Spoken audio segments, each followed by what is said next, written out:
Okay, so I'm going to start on a new character today. This is going to be the character named Tonea for my film. The film is called Without You. It's an animated film, in part being sponsored by Noitum, the makers of Perception Neuron, who have donated the motion capture software that is going to be used um, for the base animations of these characters. So I'm gonna drop a image of Tonya onto the stage, and I'm just gonna go ahead and get started.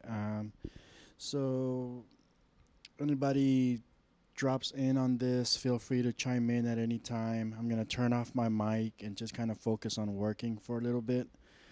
I'll probably just work for about an hour or two, and we'll call it quits and continue tomorrow.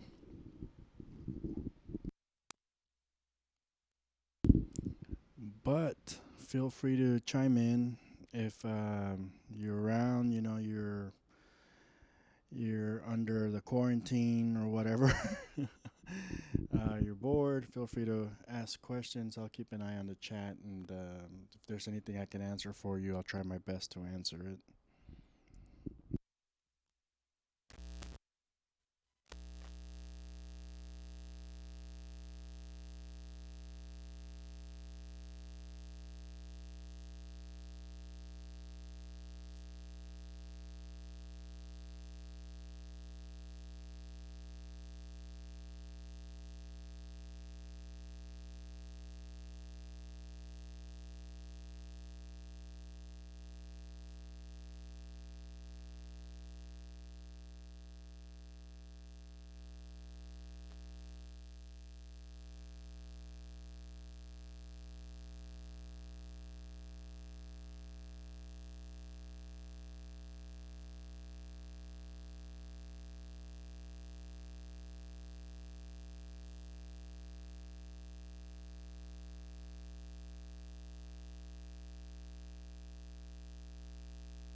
The height of this character is going to be 1,000 pixels tall, and I have the primary three angles designed. I didn't go through too much trouble as far as the back because I can just get the back angle from the front.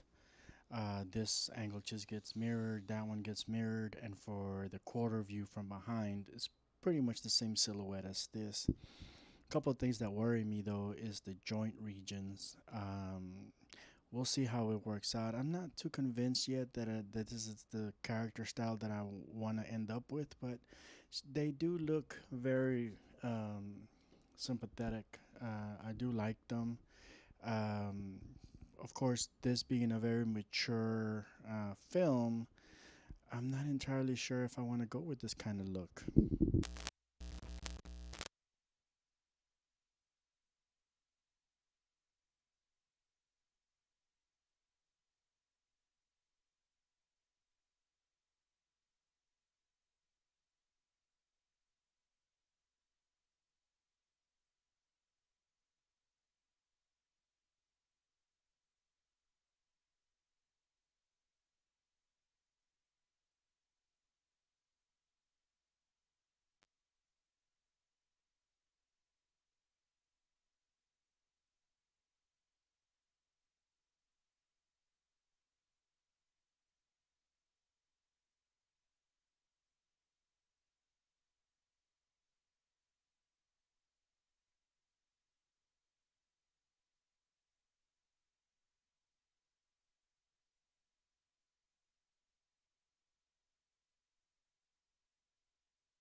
So I'm just kind of playing around with the brush right now, trying to get a good brush stroke.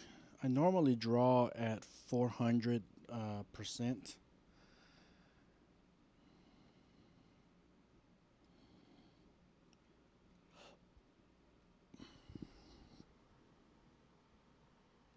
So 400% is usually my 100%. And then I just kind of zoom out. So what I'm looking for right now is I'm kind of trying to define where my main areas are going to be for this character as far as the joint regions and such. One of the things that I do is I'll go into the timeline here and I'll adjust the transparency.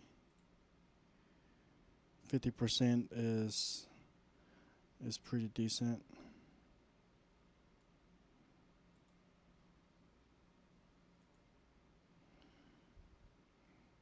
Just so it's not too heavy on the black. And if I need to draw something underneath, then I can do that as well.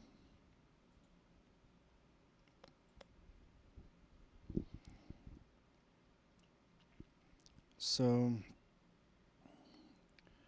the next thing I do is I kind of try to define where my joint regions are going to be. And for that, I try to get a perfect circle as possible here, and I'll use that as my joint region.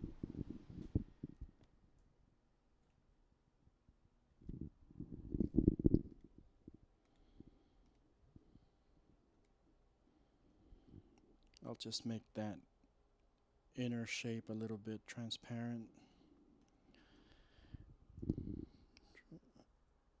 F8 converts it into a symbol. I'll just call it joint. And this is just for visualization purposes, as I can know how this bone is going to turn. So what I'm gonna do is I'm gonna pull up a second layer here, or third layer should I say, and I'm just gonna rough out an outline region for this arm. So I know this upper arm here goes all the way out here.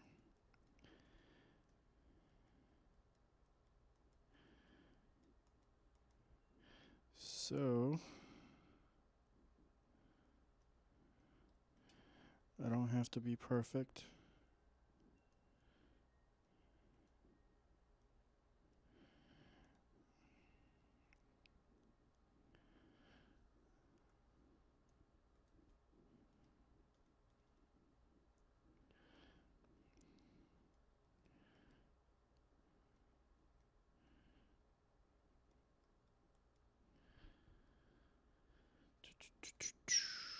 So I'll take this and enlarge it.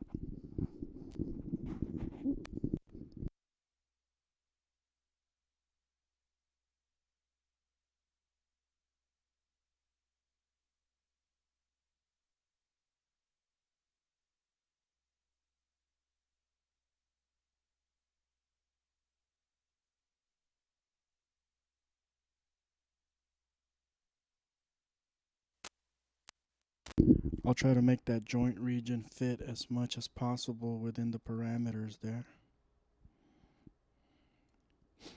That seems about right. So now I'll take a second one, just Control D to duplicate.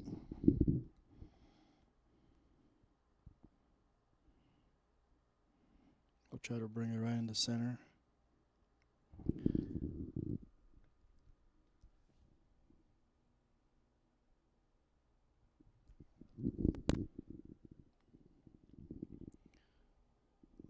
And the elbow joint for this character seems to be almost exactly the same as the shoulder joint. Just about. So we'll go ahead and try to get away with that. It's a little bit bigger. but we might be able to cheat.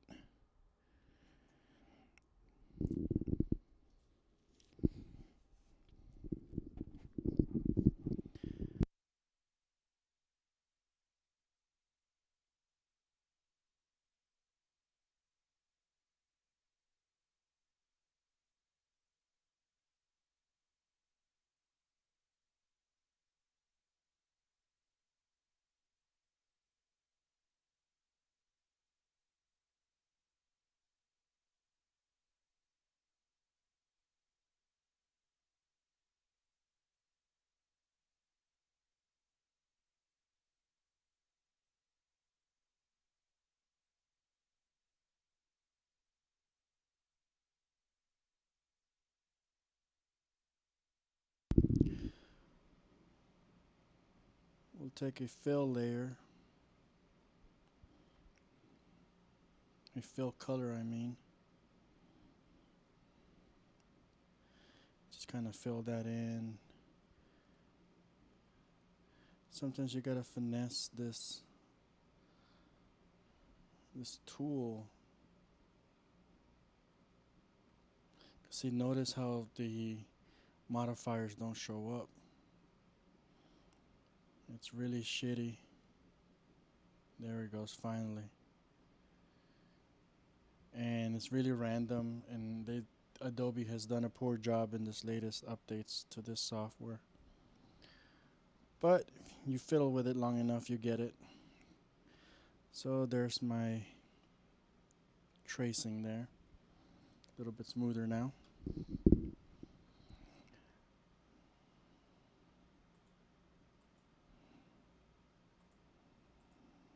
So let's get rid of this. And we'll leave those joint regions intact there because we might need them again. So I'm gonna go ahead and take this.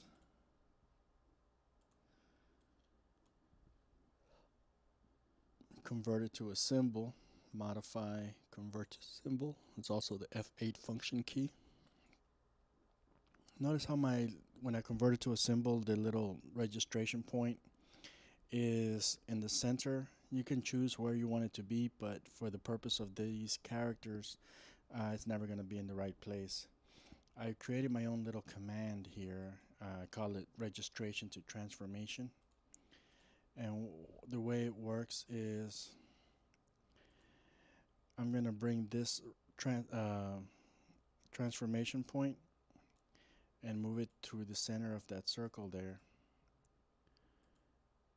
I'm going to try to line it up with the center of the circle, that one. And then once I have it exactly where I want it, I mean, you can see that this arm is going to rotate along that circle, right? So what we do here, put that back in place by pressing Control Z. So this is my registration point, and that's my transformation point. So I want to move my registration point to where my transformation point is. So to do that, we'll use this custom command. And if you guys like this command and think it would be useful for your workflow, feel free to hit me up at toontitan.com. I'd be happy to make it available for you guys. So I'm just going to select this command. Boom. So now when I do this, the registration and transformation point are exactly where I need it to be. And this is going to come in handy later on once I start rigging it with Puppet Producer, because Puppet Producer looks for the registration point in order to put the pivot point there. So we are from the start telling the software where exactly we want our joint regions to be, and the rotation areas. So that's always helpful. So let's see here. Let's go ahead and take care of this wrist area here.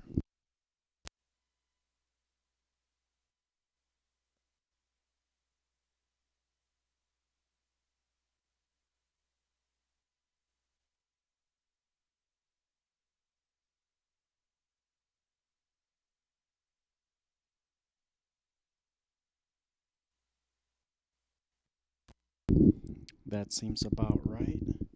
So same procedure. I'm going to lock this layer, and I'm going to lock that, and on a clean layer I'm going to draw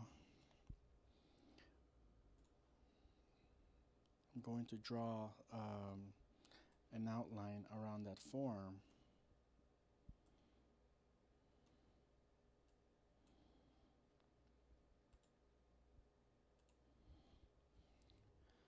So yes, neat and clean as I possibly can be.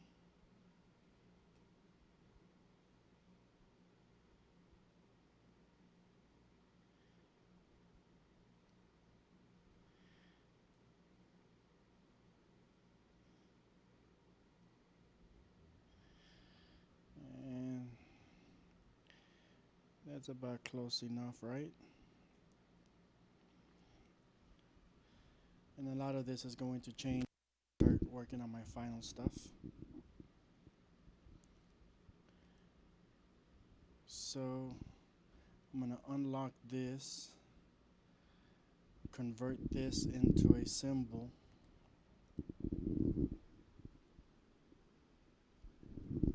pressing the F8 function key. And we're going to move that joint region to the center of that circle. And that's pretty decent. Just a quick test. Command, registration and transformation, and boom, that's been taken care of. And I'm going to take this and move it to that layer. I'm going to rename this layer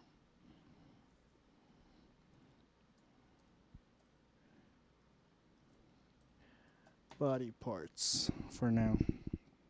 That way I'm moving all my body parts to that. And here I'm going to name this one joints.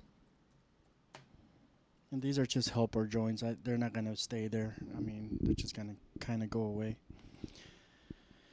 So let's do this hand real quick.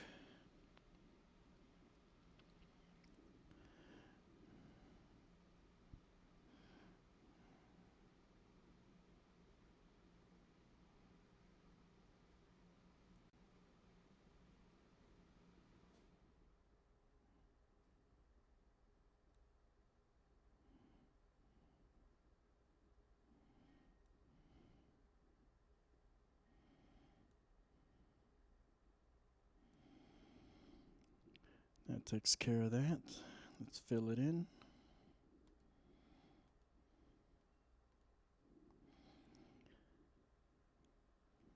We're going to convert that into its own symbol.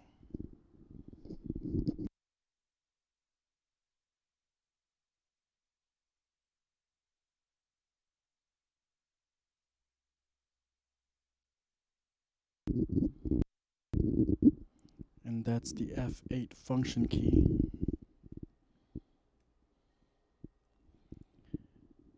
Again, we are going to take this registration point and move it over to the center of that circle. See, as long as you have that circle shape there, it's going to use it as a guide layer.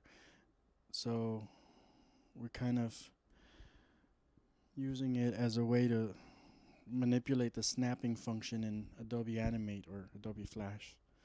So with my my transformation point moved over, boom, I adjust it, and there we go. So let's see here, cut it, move it to that layer, paste in place. So now I have those objects there. And the thing about Flash is I don't have to double my workload. You know, I could just select what I need, press Control D to duplicate, Shift up, Shift left puts everything back to normal where it was, modify, transform, flip horizontal, and there I have my other arm. So with that one done, I'll just kind of find The best place for it here. Um, that's close enough, right? Yeah, that's close enough right there. Maybe a little bit. All right. So now I have both arms done.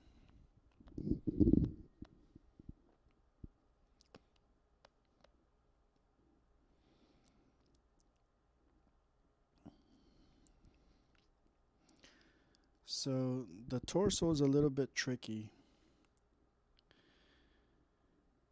because I need to be able to manipulate this torso left and right and around this. It's like a circular region, and sometimes it's very difficult to find it. Sometimes it wants to be like right here, and sometimes it needs to be up there, sometimes it needs to be lower. So it's kind of an art. It's not necessarily a science behind this. So I'm just kind of eyeballing it for now, and I'll do it with an actual circle shape in a minute.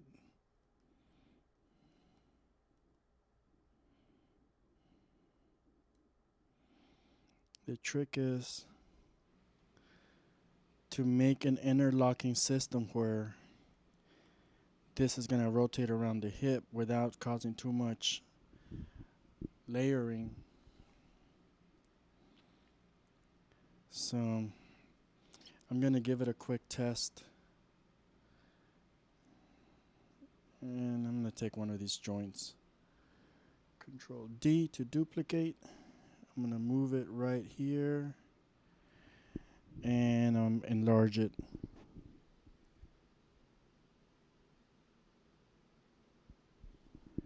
So that seems about right.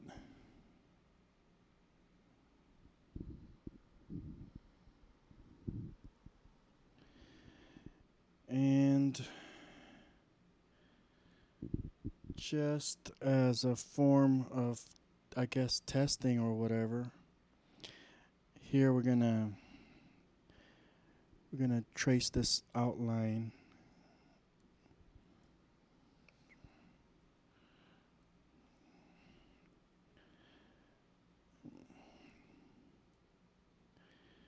It doesn't have to be perfect right now. We'll tweak it out as needed.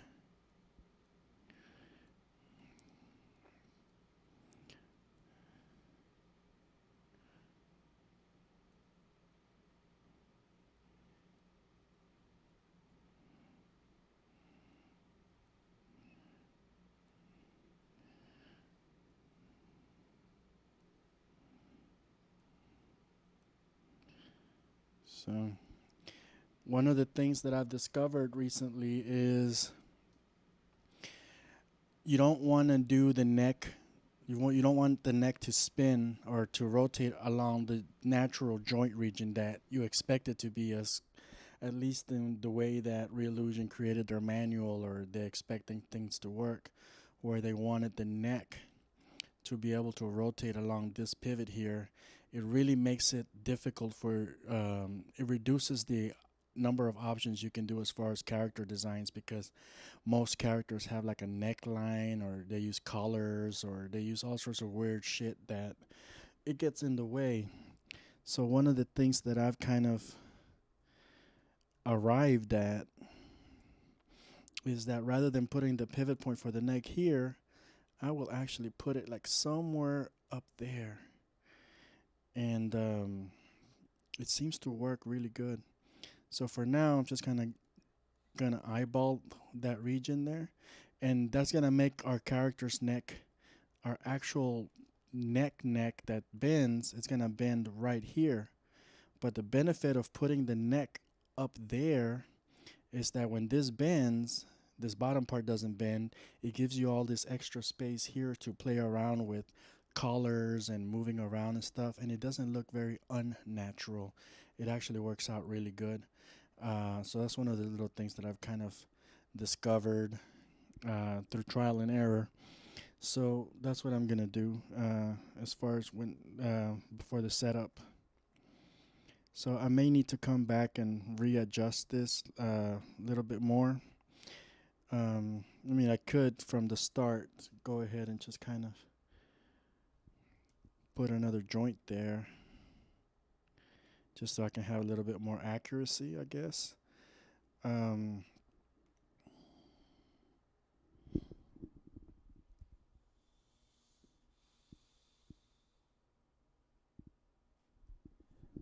yeah, that's good enough. But should we move it up maybe a little bit? I think that should be about right. So we'll get rid of that.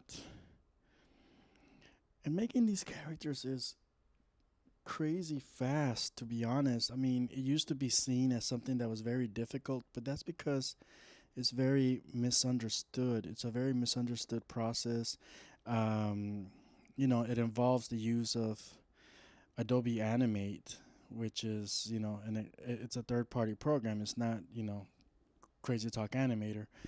Um, so when you're actually developing these, you're using a third-party software. You're using Adobe Flash. So that is your star program. So a lot of people who buy Crazy Talk Animator and they're actually hobbyists and very lightweight users. They're not necessarily professionals, so they have a hard time understanding um, Crazy Talk Animator in the first place, but then you're also asking them to learn a professional grade design tool like Adobe Flash or Adobe Animate, and that usually makes it really difficult for them to wrap their head around the process, which overall is incredibly easy, I mean, so far I haven't really done anything special. I've already got two arms done, and if I wasn't here narrating this as I go along, just focusing, I probably would have already done the whole front angle by now. But let's see here. Um, I'm gonna go ahead and smoothen this out real quick. Try to get my line work a little bit smoother. I mean, I could wait and do this later, but let's just get it out of the way.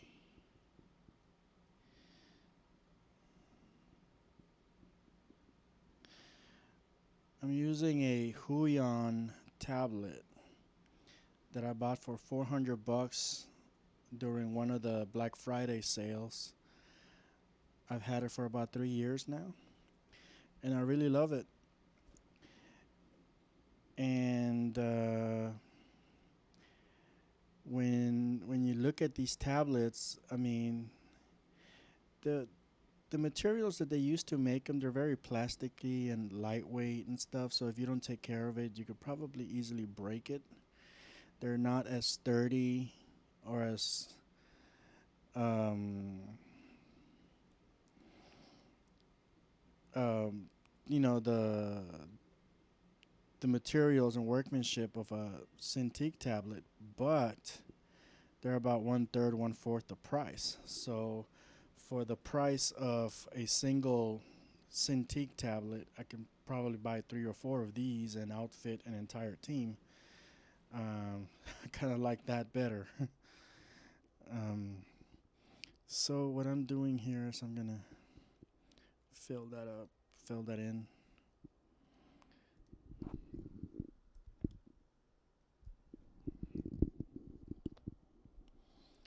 And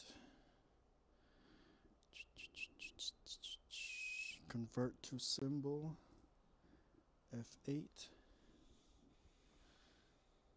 Now, because I have that circle down there, I'm going to be able to use the center of that circle as a guide.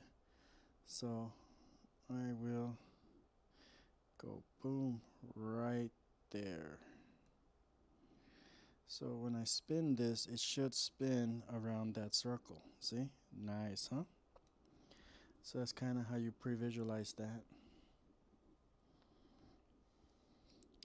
So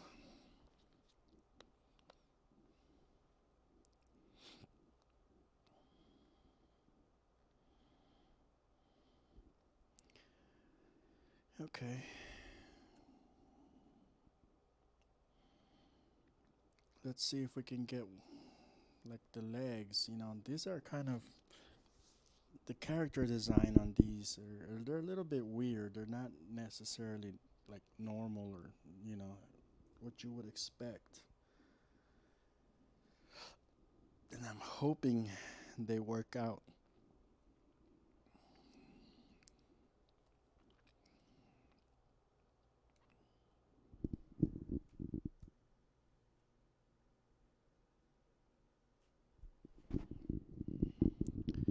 So I'm thinking if the leg turns around there, we're gonna have all this extra stuff here.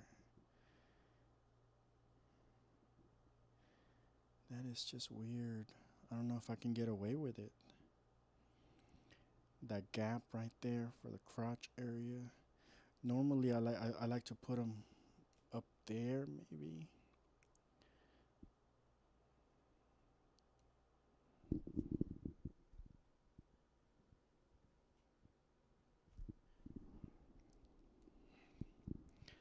So the big thing really with these is that once you set them in, you just kind of have to be consistent.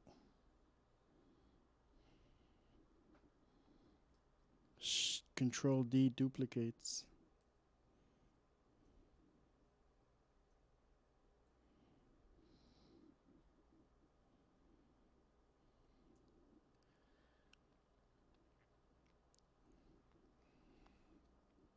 Okay. So let me see if I can align these perfectly. I'm going to take those two circles and group them together into one object. Then I'm going to select the other one at the same time. Press Control K. This brings up the align panel, and I'm going to align them to each other. And yeah, I was pretty good with it. So I'm going to break them apart again. Or this one's into individual objects again. So I wasn't too off. That's good. Let's get another joint. And we only need to worry about one of the legs.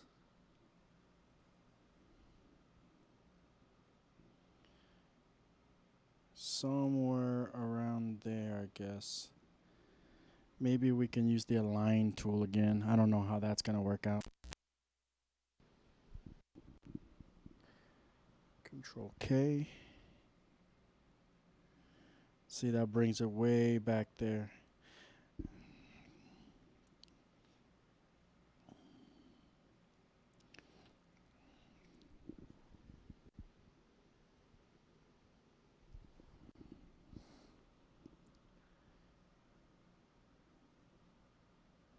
Just a little bit more.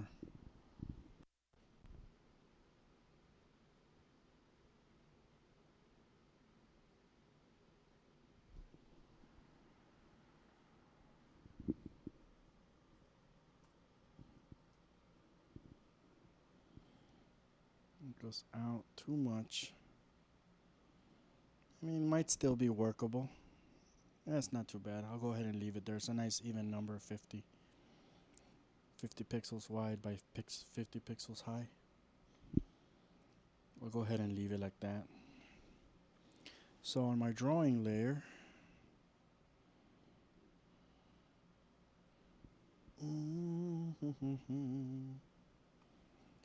let's draw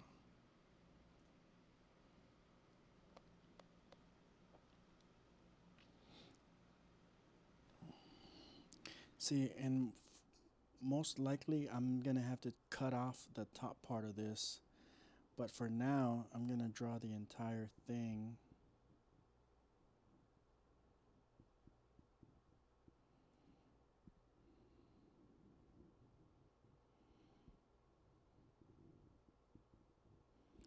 Because that's gonna allow me to visualize how everything interlocks to itself.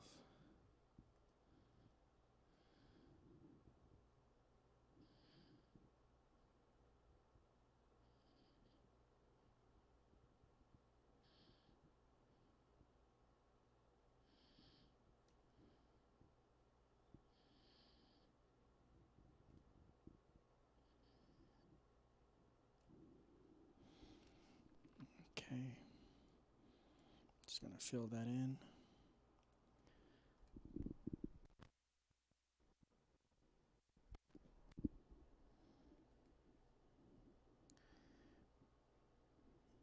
Press the F8 function key, convert to symbol, and we're converting it to a movie clip symbol.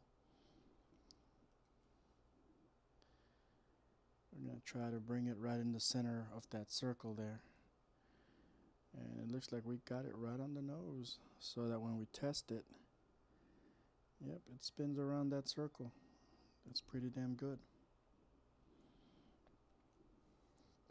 So now that we've confirmed that it spins like around that circle, we're gonna do the next one. I really should be focusing on this hip region, but this leg's not gonna take that long, so I might as well finish it. Now this is the crazy part, because this character's feet are really weird. Okay, the shoes are gonna be not exactly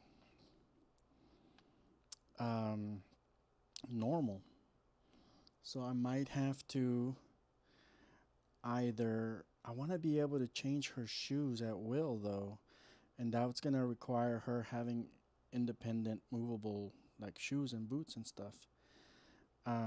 Although I could leave the feet invisible altogether and just leave the bottom shank with the shoe embedded as part of it, and that would actually save a lot of work. But if I want to be able to like easily have multiple shoes that I can switch in and out, I'm gonna have to go through the trouble of creating shoes, a shoe region there, like independent shoe area, foot shoe area. That's the first time I've ever heard the foot being called a shoe area. I'm an idiot. So I guess let's figure out where that ankle joint goes, huh? So we'll bring in this circle, this joint region, Control D to duplicate, and we'll try to figure out where this ankle is going to go. Is it there? I mean, these are boots, right? Because they could be like high heel type shoes where, you know, they kind of go like this.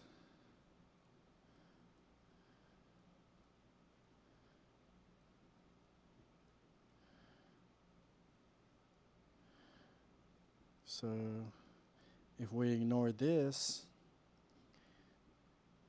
and just kind of focus on the shoes being more like a high heel type shoe, and got the straps right there, then I guess the ankle could be right here.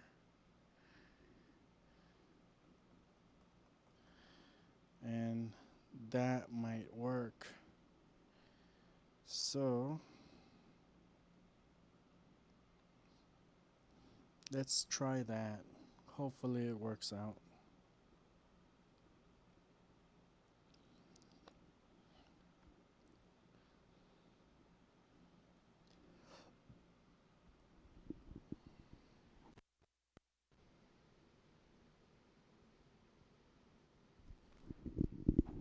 Never ever put design elements in the region where joints are going to be, because what's going to happen is that during sprite switching, there's going to be all sorts of layering crap that takes place, and it'll be easier if there's no visual stuff in those areas to make it visually jarring.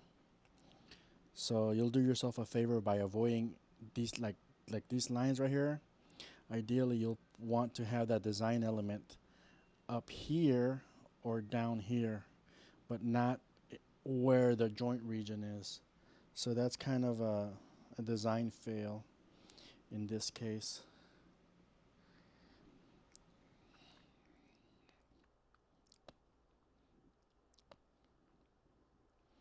So let's see here. Let's go back to our drawing area, and we're going to trace around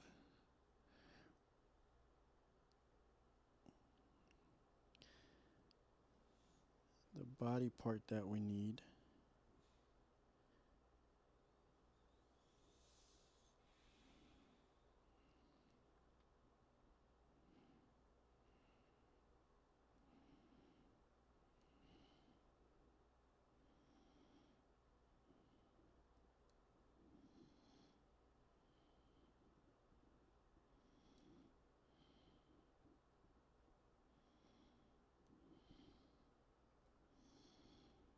It's not too bad.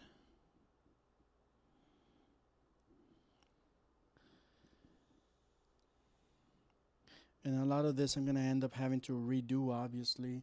Right now I'm just kind of laying out the foundation. But I am going to go back and, like with the final artwork that I need, it has its own set of design requirements. And I am using vector outlines for the final design stuff, so that's easy to add.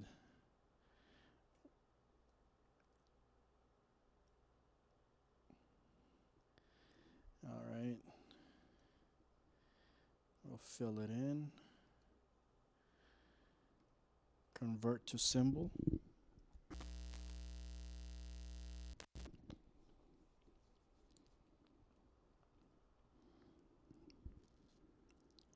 F8, and we'll make this transparent for now so that we can see underneath it, and we can take this transformation point, test it. It looks okay.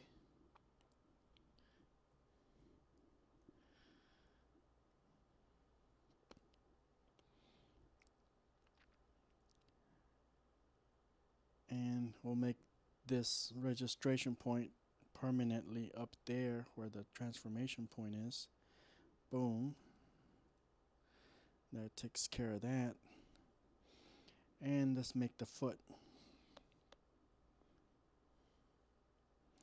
So we're going to do the same thing.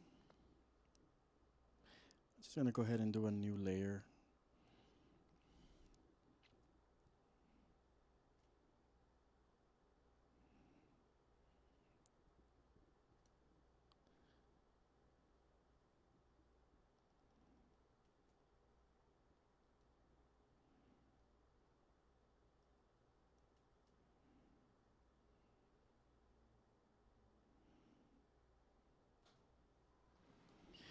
There we go.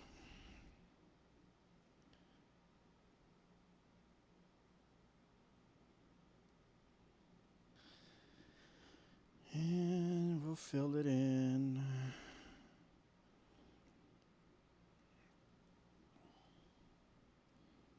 Convert to symbol.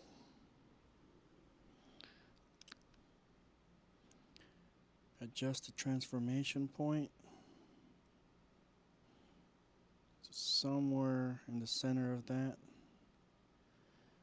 That's going to be a very weird way of moving your leg, moving your foot. I still think maybe it should be lower. If we need to move it, we'll move it later. But I'm going to go ahead and leave it like that.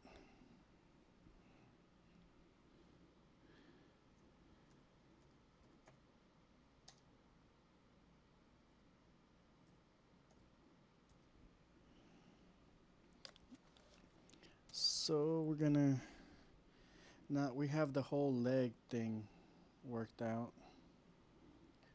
I'm going to move it to the body parts layer. Paste in place. Move all of these to the body parts layer.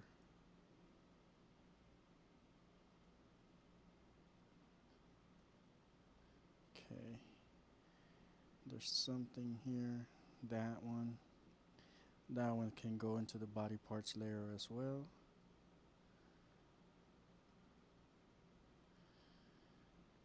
And traditionally, they tell you to keep all your stuff in separate layers for organizational purposes, but personally, I find it easier to try keep everything as flat and little layers as possible. Um, it allows you to, for the same thing, it's just a different type of organizational. I mean, I keep all my body parts in one layer, maybe my pivot points in a different layer, facial stuff in a different one, rather than an independent object for each layer. We're not tweening stuff within Flash, so it's not as relevant anymore. So here's my leg. I'm gonna edit, copy, edit, paste in place, modify, transform, flip horizontal, and I'm gonna take this leg and try to align it with this one as best as possible. I mean, sometimes characters are not symmetrical, so I don't expect it to, but as long as it lines up with this circle, the rest of it'll just kind of work itself out.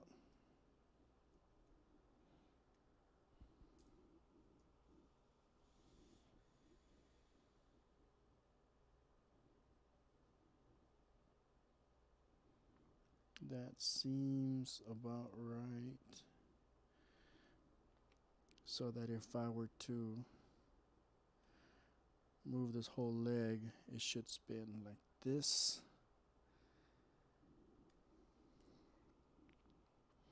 All right, so we got the hip region and the neck region to go, and we'll do a basic head just to have a placeholder, and we can run a few tests at that point. I'm gonna take a quick 30-second break to go grab a cup of coffee. I'll be right back.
Okay, so I am back, and let's see if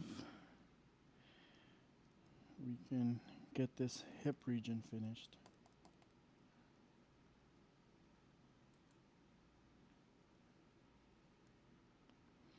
So I got the legs, I need this hip area. I'm gonna try to zoom in. I usually work at 400%, like I mentioned before, but I'm not trying to be too detailed right now. This is basically the the body structure. So let's see here. I'm gonna call this my sketch layer, just so I can call this my guide. In fact, see, when I hit Control Enter, I can publish what I'm working on. And what I can do is I can turn that guide layer into an actual guide layer so that it doesn't get published whenever I test it or export it. Hit Control Enter and see, none of that gets exported, just my main layers. So that's always good to know or to be able to do. Keeps everything nice and clean. So let's see here.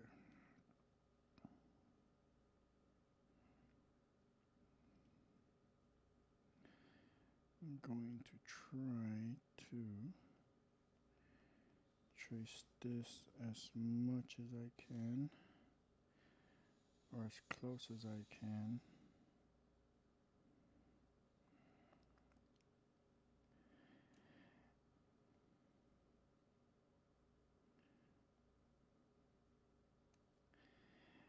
And I'm not sure if I have mentioned this before. One of the tricks that I do is that I use the game Sims 4 as a sort of reference. So here I have a very similar character, and this is on the Sims Create a Sim demo. You can get this for free, play around with it and stuff. I mean, you can also do screen captures and trace from here itself and stuff, but I I've never gone through the whole process of doing that. I usually just use it for playing around with costume options and things like that. So in this case, I'm playing around with this character who, in the design itself, I I have the design basically all these characters. I've designed them there to be in their underwear, and it'll be in their final form. Um, where they have their clothing. And actually, I think I'm working on the wrong character. But that's all right. I was supposed to be working on the Tonea character. Let's see here. I wonder how. See, I'm supposed to be working on this one. I actually accidentally dropped in Laney and didn't notice. So this is Tonea. This is the one I'm supposed to be working on right now. So I wonder how much of this body type I can get away with. Well, that was a royal screw up since the beginning. I didn't even notice which one I was working on. I mean, I still have to do Laney, but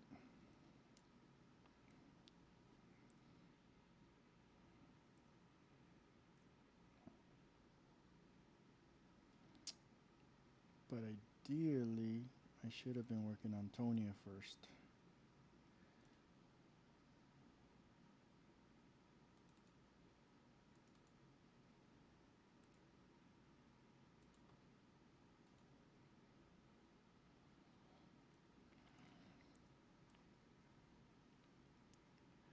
They have a very similar body type, so that shouldn't be too hard. I might be able to get away with it. Looks like the arms, Tonea's arms are shorter, I'm gonna go ahead and what's the difference? The legs, the feet, the shoes. Yeah, I'm gonna use the same body type for both of these characters. They seem to be. See, Tonea has n- like smaller hips than Lainey, so I'm gonna use the Lainey character's body. She has a little bit more of a defined, and I'm gonna come back and add the head, and I'll use the same body for most of the females that are along the same lines there. So that'll work just fine either way.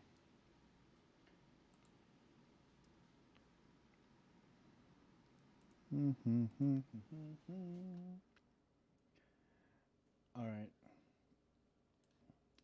So let's see here. Back to the hips.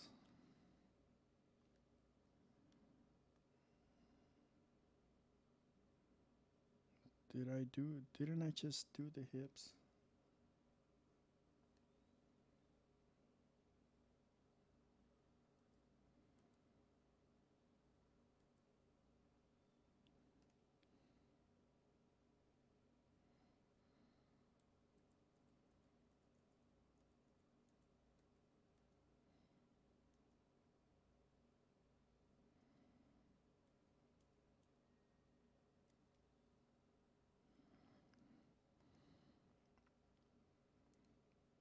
Okay, there we go. So let's see here.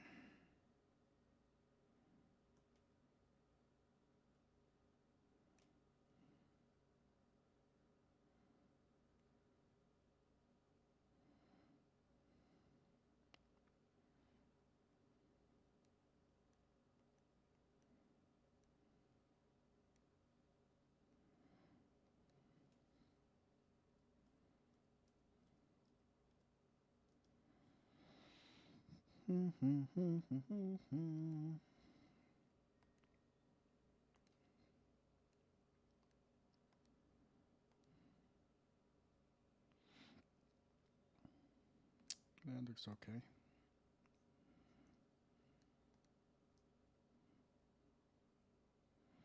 If you press the smooth thing once or twice, it'll smoothen out your line work a little bit. You can also, let me see, Control Z. You can also use the modify shape optimize option and interactively smoothen out some of that. See, the more you do it, the more it screws it up though. But optimizing is always good.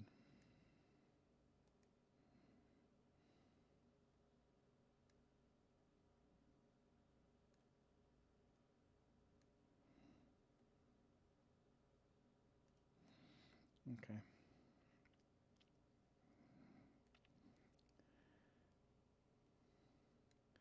So F8. And we'll just leave that exactly where it is as far as the transformation point goes. Now let's see if we can get the neck done.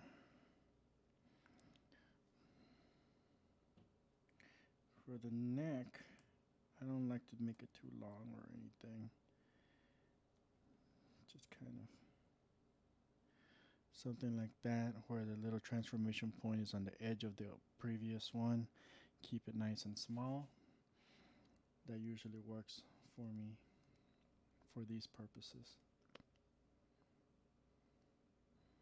So here I'm going to sketch out this neck.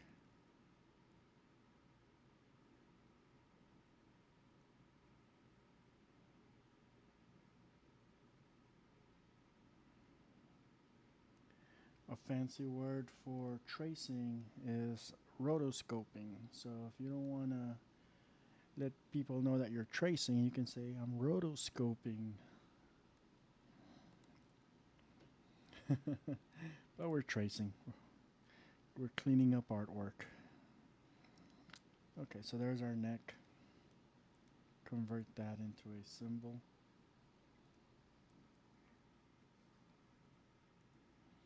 Press the F8 key. Oh, I gotta select it first. There you go. And now we gotta put the little pivot points where we need it to be. So let's see here. It's gonna be on the center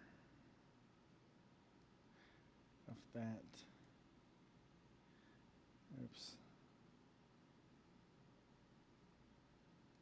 Right there.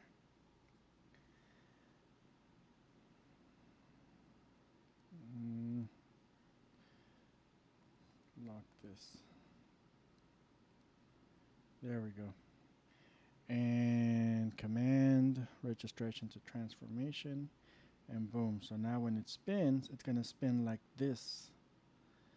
All right, and it's gonna be barely visible, but when it does become visible, you can see that little part right there.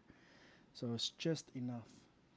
And if you want, you can actually extend this out to have like a bigger sort of like a what's the word, like a wedge, or like taper outwards like that, so it'll be more like align itself with the edges of the base of the skull.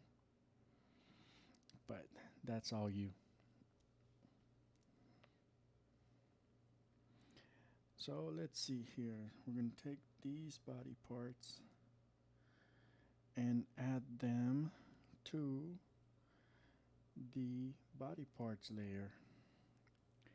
Paste in place. So we pretty much got all the main body parts except for the head. And we got the pivot points or the transformation points set up exactly where our joints need to be.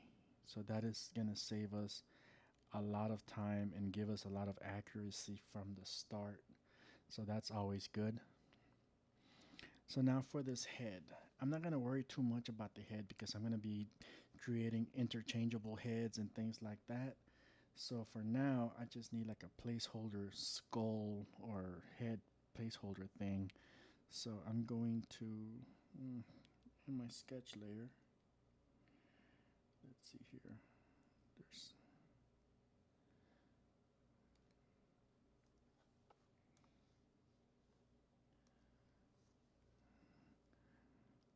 in my sketch layer, I'm going to kind of just get a base idea of my skull.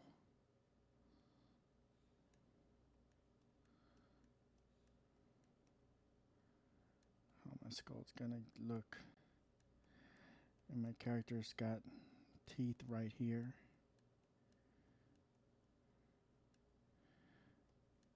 And this is the jaw. And I'm going to try to make it so that the upper teeth are always in the same spot.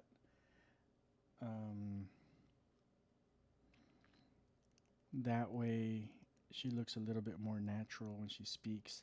I don't know if I'm going to go through the trouble of making her like Odessio, where it's very, very intricate. She has like, Odessio has, or Odie has very intricate mouth system. And that was kind of a learning situation. Is very advanced, probably the most advanced character I've ever made. He looks great. He looks amazing, but I don't think I want to go through all that work again. But I am gonna try to keep in mind that upper upper jaw, upper teeth region, and try to keep that in a fixed location. So for now, I'm just gonna focus on maybe something like that. Let's hide this.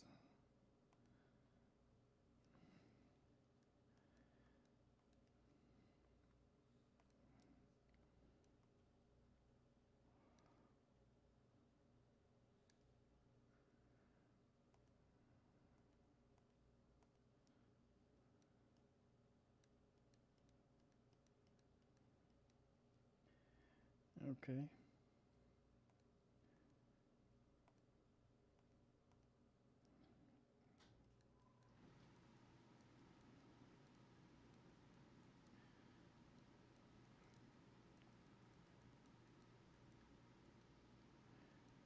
I'm just trying to get a feel for where her teeth are going to be, which will help with her anatomy and stuff.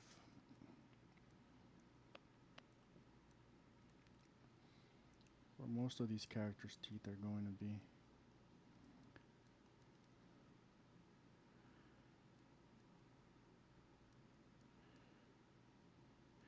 And I'm not going to do the full face today, or maybe. I mean, it depends on how much coffee I end up putting into my system between now and the time I get through this.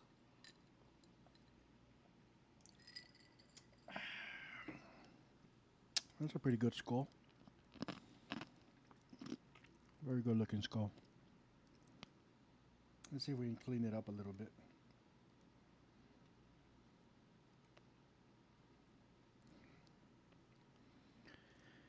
Here we go.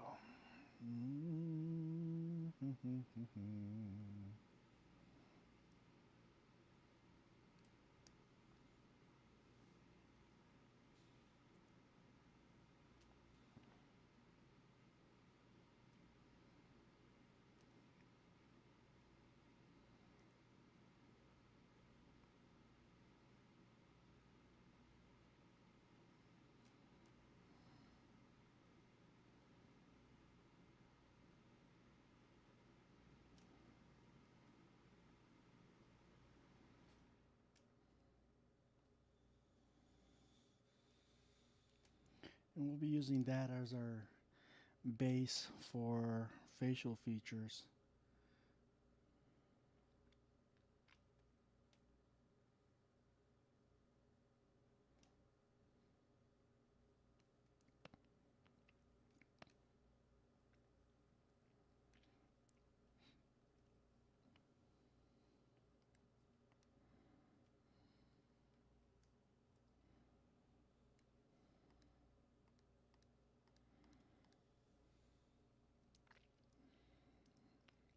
Alright, let's see if we can switch over to my sketch colors real quick.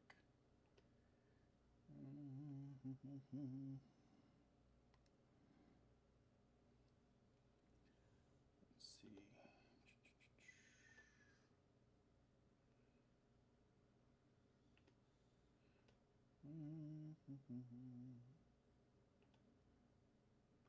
Nope, I don't have my sketch colors anymore. I guess I got rid of it.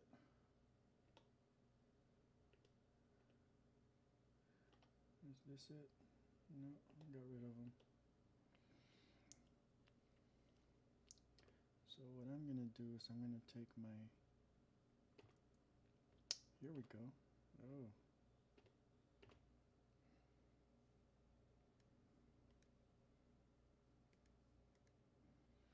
Let's see. You can see the changes here on my toolbar. These are some sketch colors that I use often. So I'm going to do that for my outline.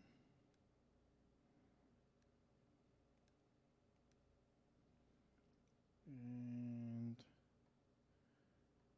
we'll use this for our base.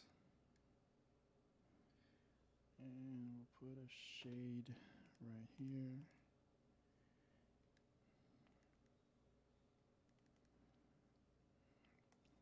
And we'll optimize, modify, shape, optimize, just to get it cleaner.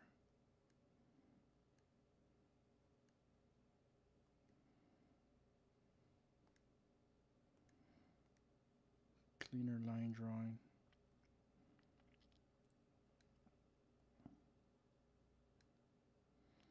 That's good enough.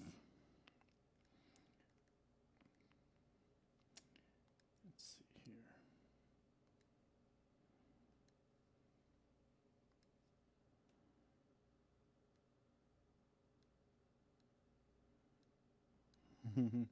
I could go through all the trouble and make little definition of where the teeth are, but that's not what the point of this is. Let's convert that into a symbol.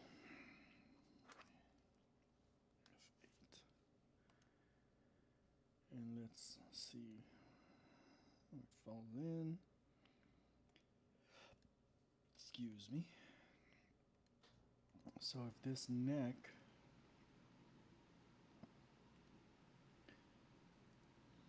spins like this, the pivot point for this thing should really be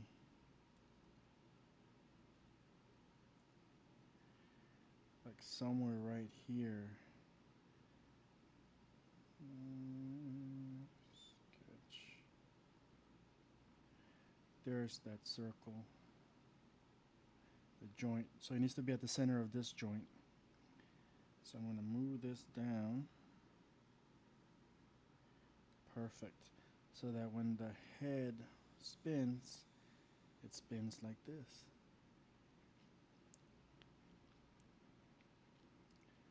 See? Beautiful.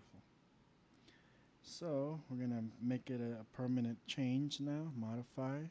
Command, registration to transformation. And now it's permanently down there. And we are ready to run a quick test. So far I've been messing with this for about 1 hour.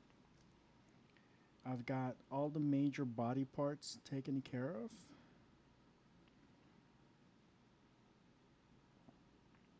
I'm going to hide these joints.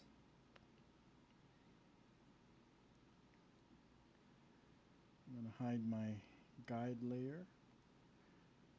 Show my sketch. I don't need the sketch layer. I'm going to delete that. Try to keep everything as clean as possible. I'm going to move this body part here, this skull, to my main body parts layer. And we're going to launch Puppet Producer. Okay.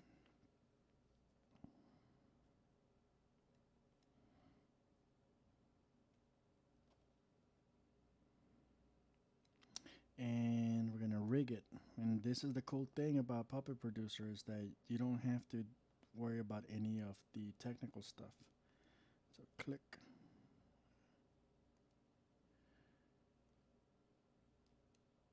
Click. Click.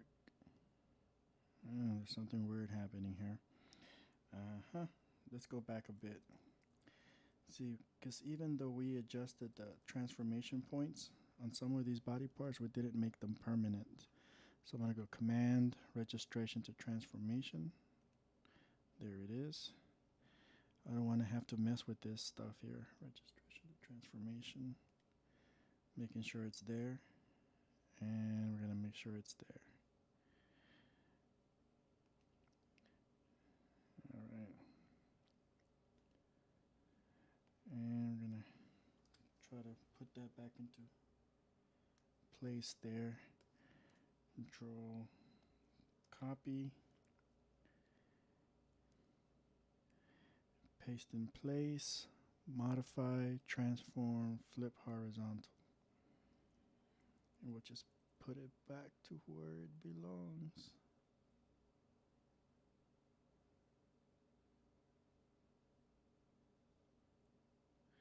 There we go.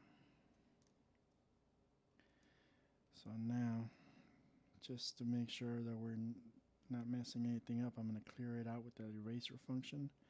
And now that the registration points are exactly where they need to be, we do click, and notice how the joint, the pivot point gets placed exactly where we needed it to be.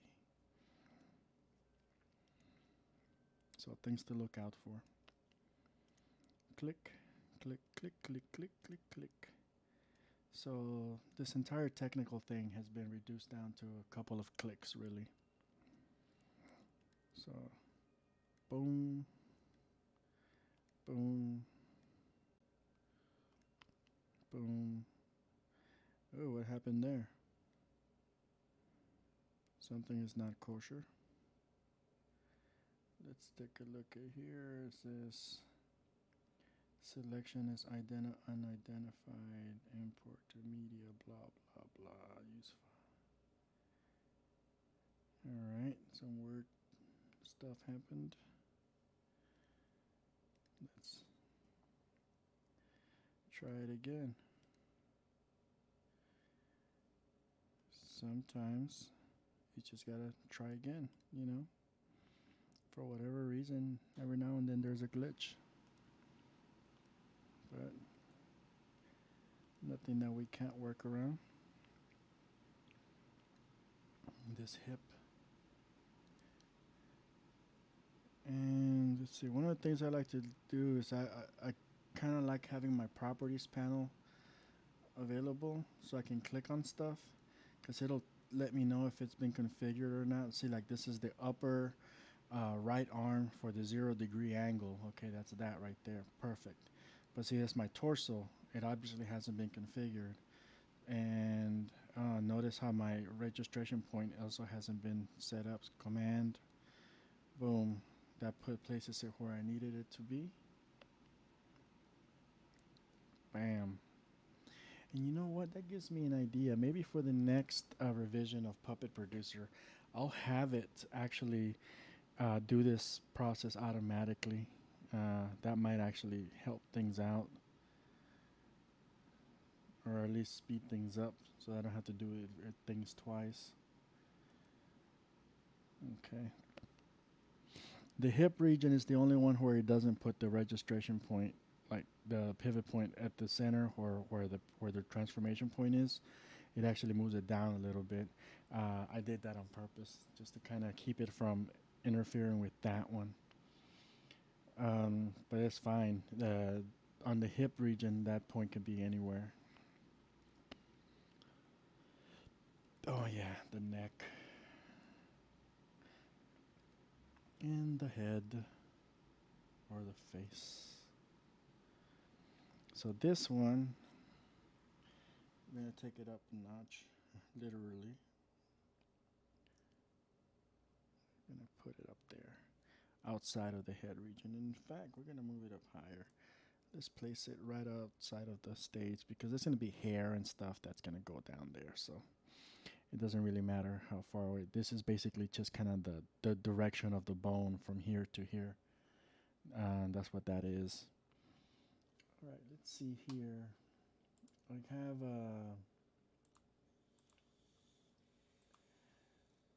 Crazy Talk Animator 3 running in a separate window. File, save. And, the one thing that I didn't do is the hands. And you know what? As long as I'm going to do this, because I'm ready to test it, but let's get a consistent color. Let's get this, and let's get that.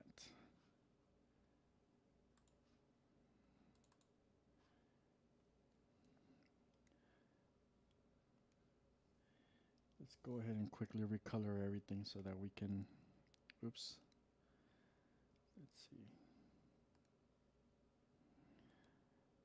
just kind of see everything better.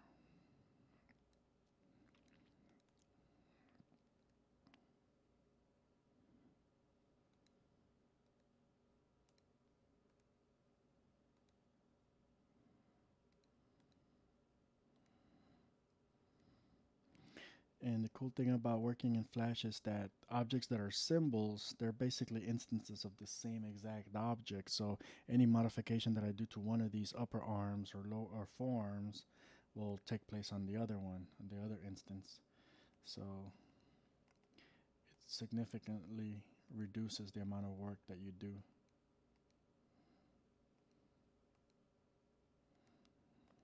So see how that one's already been taken care of.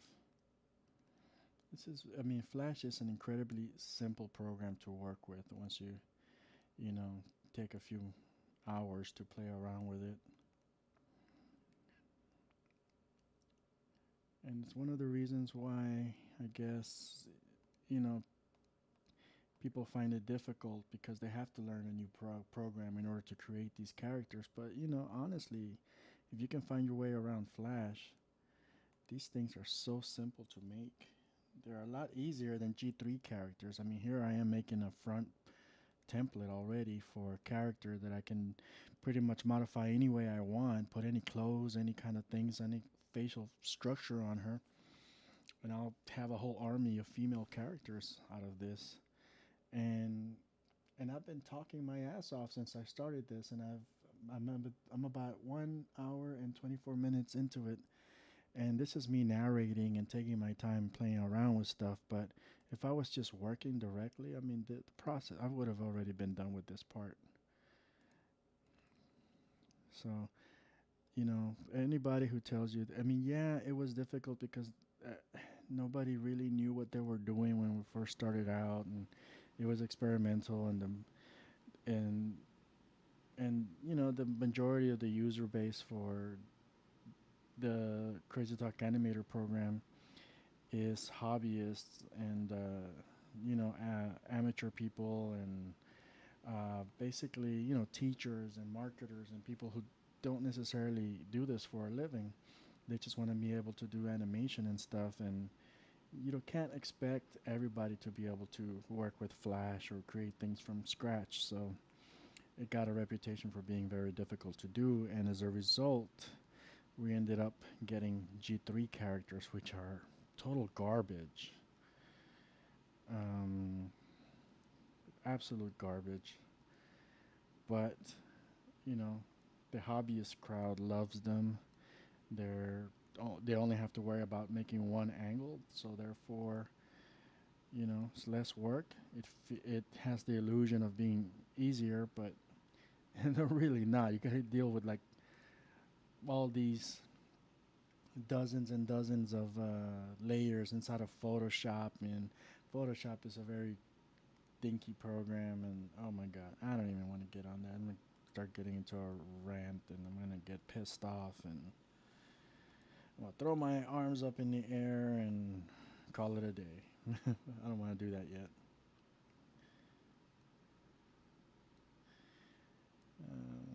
Okay, so we got a consistent color across the board. And what else do we need to take care of? The hands. The hands are embedded sprites. So I'm gonna go in here real quick, and I'm just gonna make sure they're at least the main one is set up. The relaxed hand. Sometimes when you do this, the other one disappears. You just gotta click it and go back out, and it comes back. No big deal. And that's a side effect of the revisions in Adobe Animate. They create little bugs and stuff every now and then, but it's nothing we can't work around. Okay. Save, Control S, Shift, Alt. I'm gonna export Tonea 1.5. And we're going to go into Crazy Talk Animator. And this is my reference, really. Once I start building out the character, I'm going to be putting a costume like this and these type of shorts on her. So that's kind of where I'm gearing at. I want to be able to put those little shorts like up here in this region, and the tank top and stuff for the Tonea character.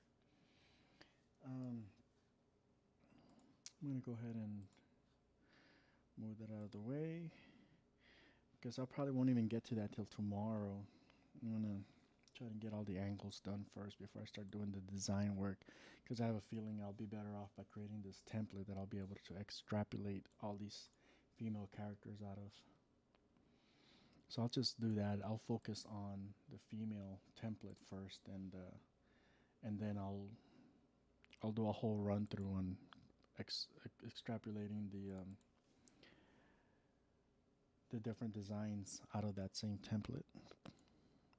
So I'm gonna drop in a G2 character, and I'm going to go into composer mode, and I am using Crazy Talk Animator 3 simply because Cartoon Animator 4 is a piece of shit. It's so buggy. I don't recommend it for anybody unless you're being paid to do a specific task. I ended up buying it, but that's because I needed it for a client project, and ultimately the budget ended up paying for it. So whatever. I, I haven't used it ever since. Um, Hopefully they'll fix some of those bugs in the next revision. I can move a little bit more towards it, but I doubt it because a lot of the features that I use are still in Crazy Talk Animator 3, like the facial mocap system. And here's the character. Oh my god, look, the alignment is almost perfect, or perfect, really. She looks great. I mean, the alignment looks. I mean, we did everything the right way with the circle joint regions and stuff. Um, Let me do one of these just so I can get the layering worked out. She looks amazing. I think this works out just fine.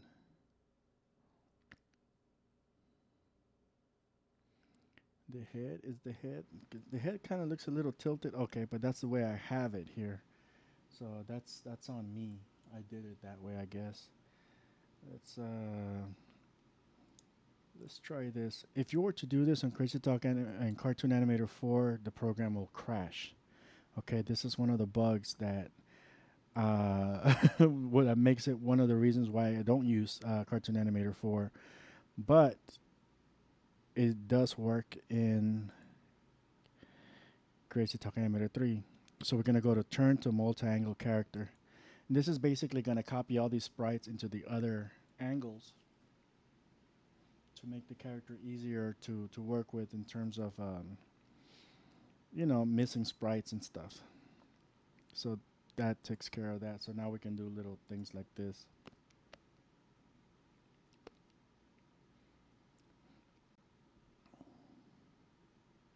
And this is just one angle. This is a really damn good template. I'm actually really happy with the way this template's coming out. So I think I might actually stick with it. And over the next day or two, we'll be seeing like fleshed out versions of this template.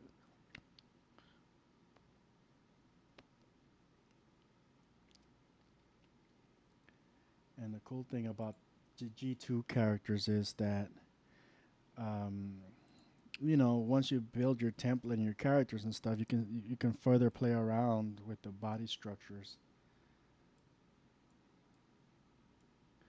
So there's like for like a child character maybe.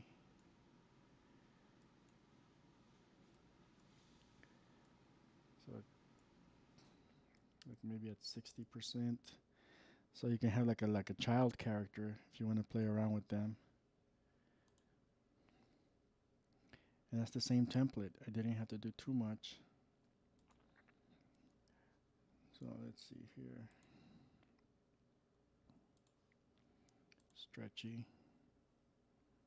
So you can mess around with that. And you can individually adjust the sizes and proportions after you get stuff like that. So it does give you many possibilities for character designs out of a single template. So this is like for an older lady maybe.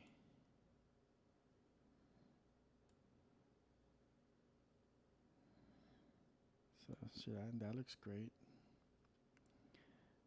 Let's test that.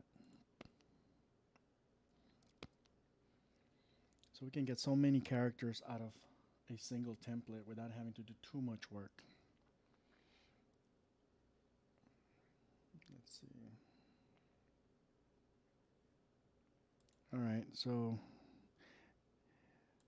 if this was a G3 character, it'd pretty much be completed because that's all you get out of a G3, one angle, except that you don't get the benefits of the 3D skeletal system. So, I mean, this character literally I can animate using motion capture now. Um, so this is great. I'm really happy actually that I went ahead and did this. I was playing around with a different version of the female character, but I think I'm gonna keep this one. She looks nice. Let's go back to our default. Let's play around with some of the basic walk. Yeah, she looks great. Okay, so I think I'm gonna, let's see, it's an hour and 34 minutes into it. I'm gonna do maybe another 30 minutes just to round off 2 hours, and we're gonna call it a day. Let's see how much work we can get done till then.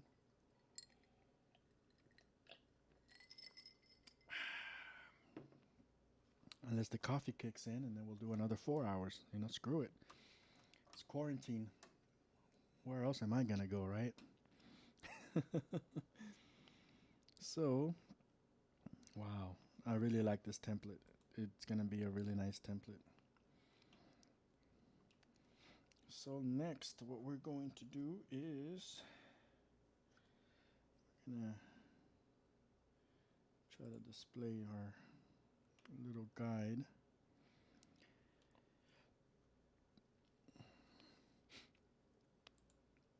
And we're gonna try to cannibalize as much as we can from the previous work so as to minimize the amount of work we have to do.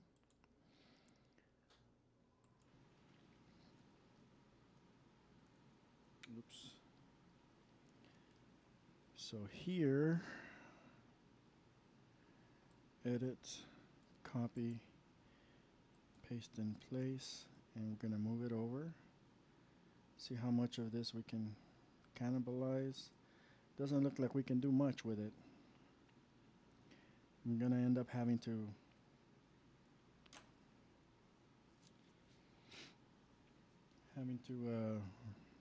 do all this from scratch for the most part. Control D. But we'll use this as sort of a guide.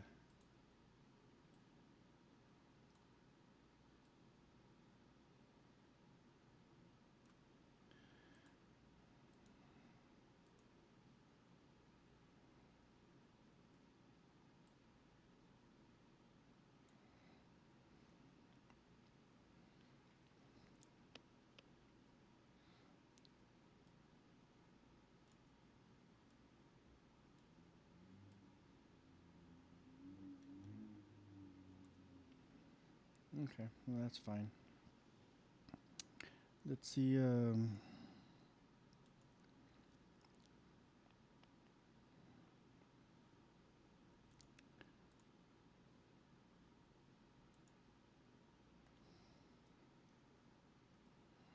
much of that we can bring over.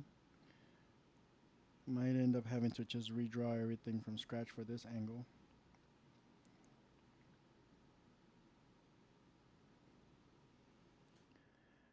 But we can probably still use the proportions and the sizes and stuff.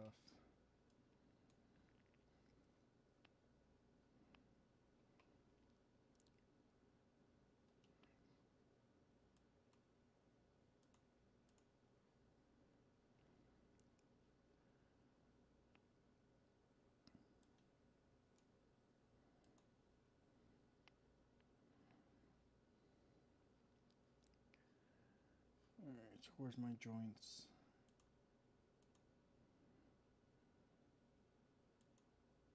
Control D.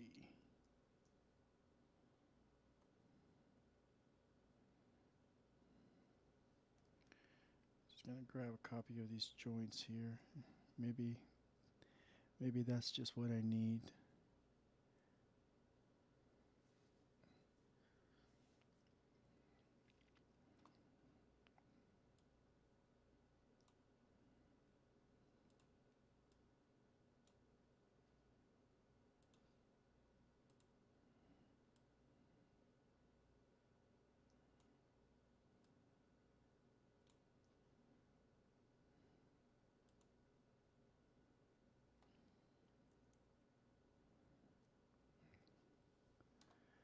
Do do do do do do.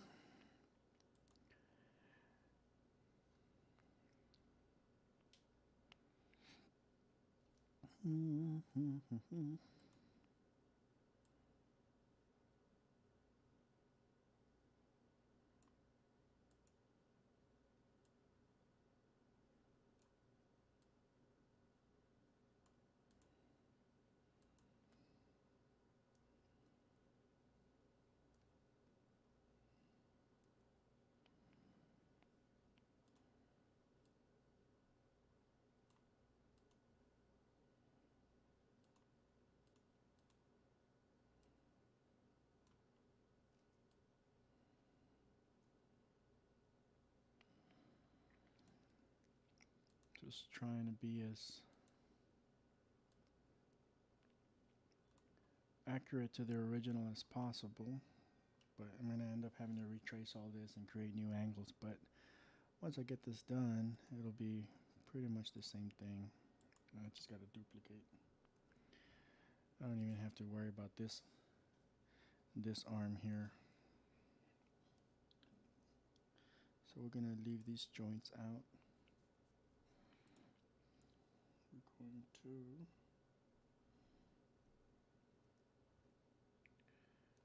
bring this one here.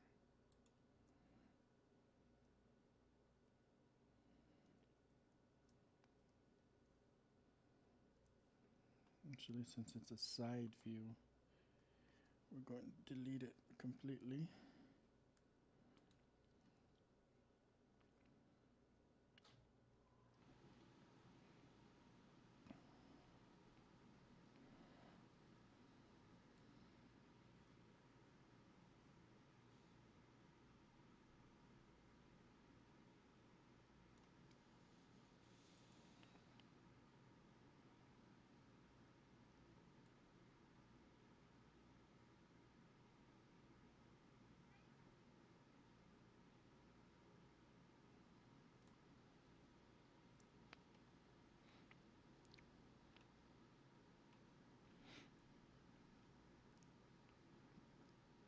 And this joint is not consistent with this one.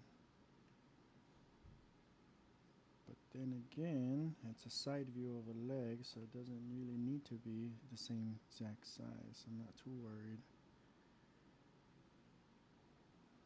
Or should it be? No, let's not worry too much.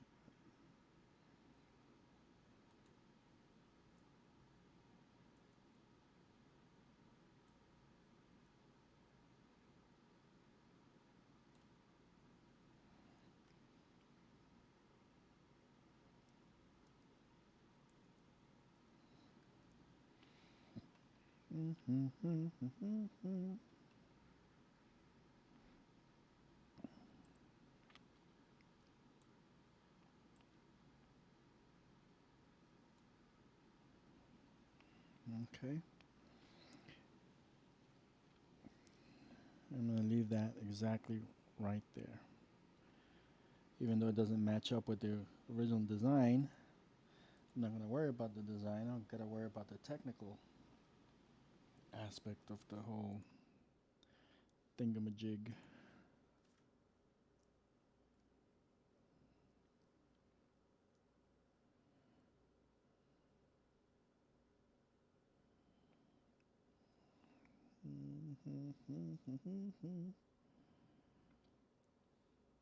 Okay. We'll have to make it work.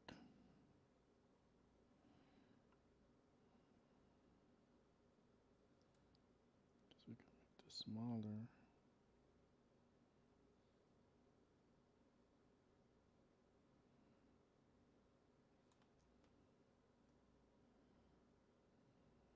Okay.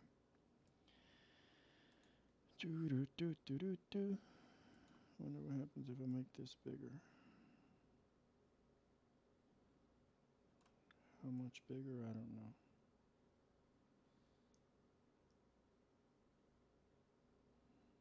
That snapping is killing me. Alright, I'm not gonna worry about it.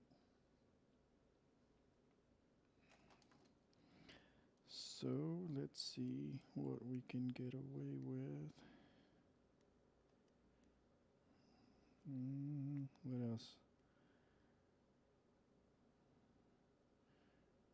This side thing. Okay.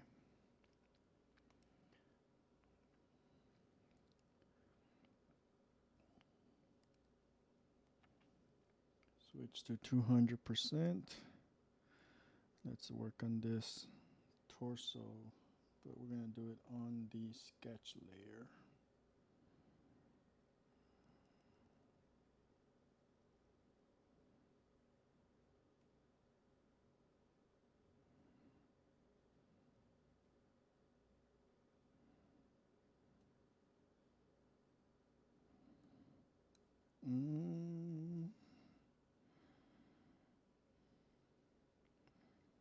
Okay, run into a problem.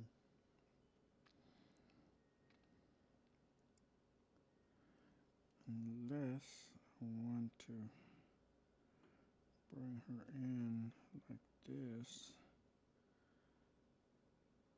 then that would really make it look weird. No, we gotta have that pot belly. We gotta have that little belly thing. So we're gonna have to make this joint bigger.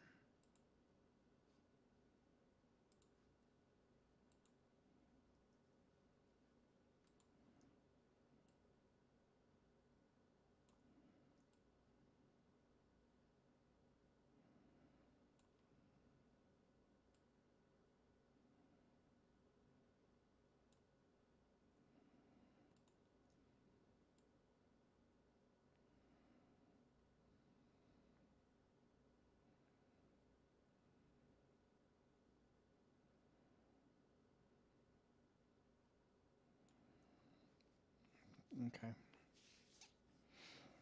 So this hip region is going to be like this.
Okay. So we got the hip. F8. Convert to symbol. Control X.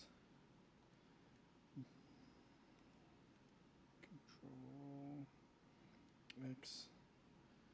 Move it to the body parts layer.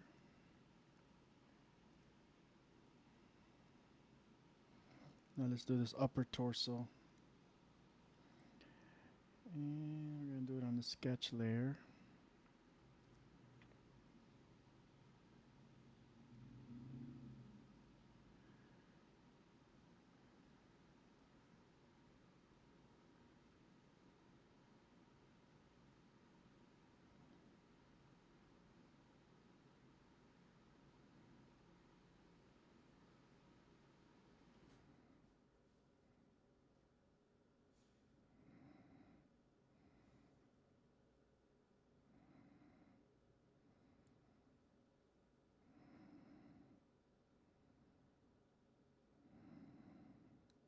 It's pretty damn good. And we're going to fill it in.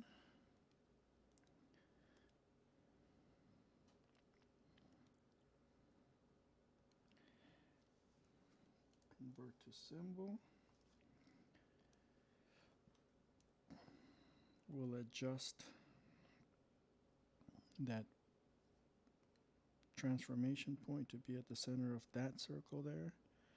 Commands, registration to transformation. That's going to allow our character to spin like that. Spin or bend. Alright. So now let's Control X to cut. And we'll paste it in place onto the body parts layer. And we'll go back to the sketch layer again. And rotoscope the neck.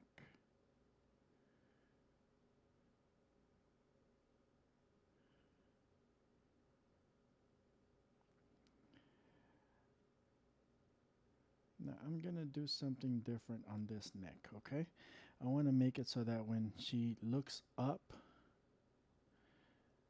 because see, if a character is looking up, right?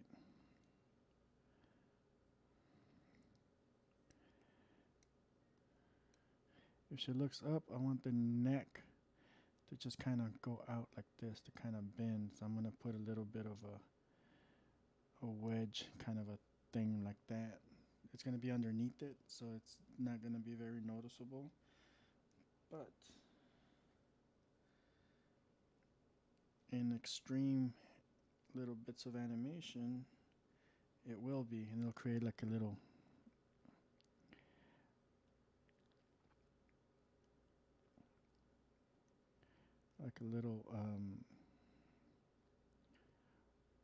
what's the word I'm looking for? Like a neck tapering.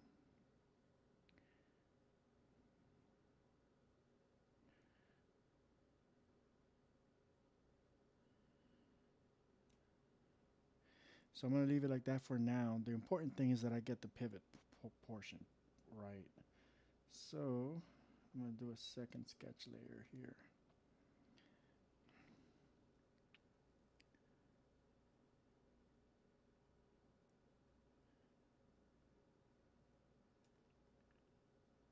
Just so I can have cleaner line work.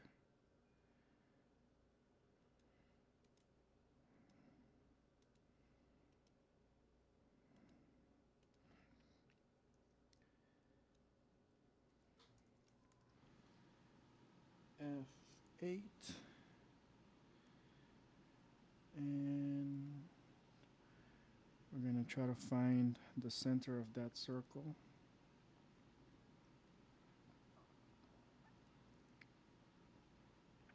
There it is. Is that right? Yes and no. Because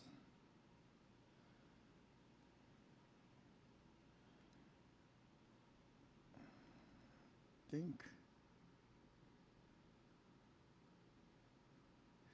think it needs to be here. Yeah, that's what it is. Something about it didn't seem right.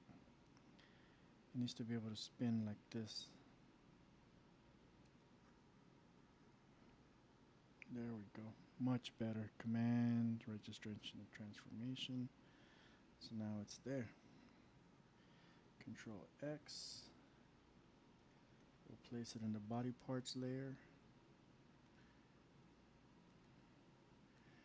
All right.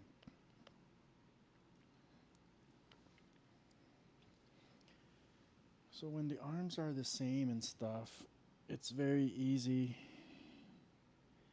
But in this case, I don't know if we can get away with the same arms.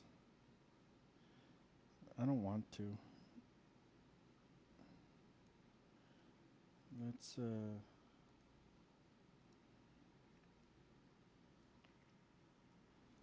move this here.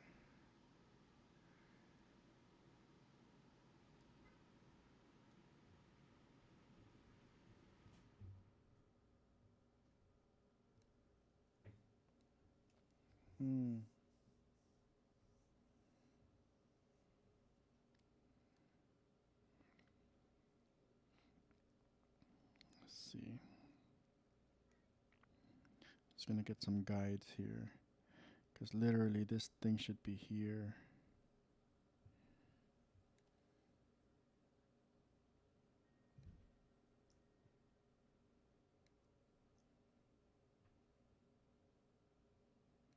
See, that's actually a little bit more like it. I'm gonna do that.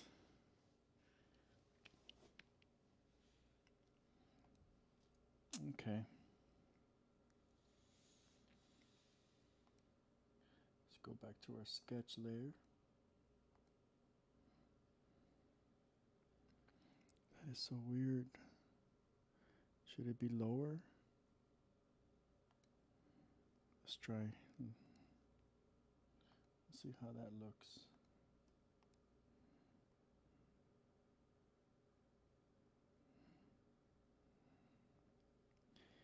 Yep, we're gonna have to do some better with this like clothing stuff.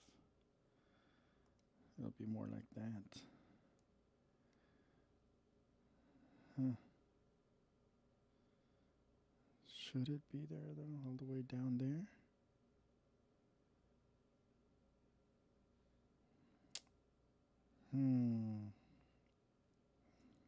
I have a feeling that this joint should probably be.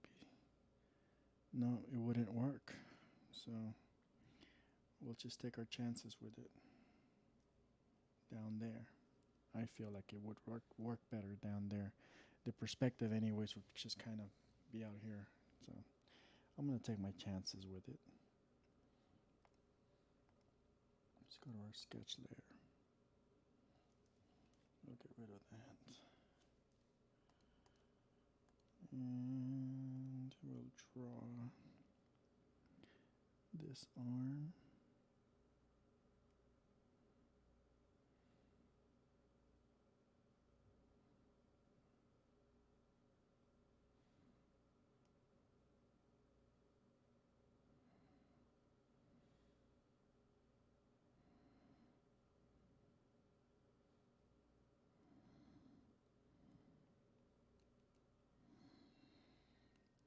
Okay.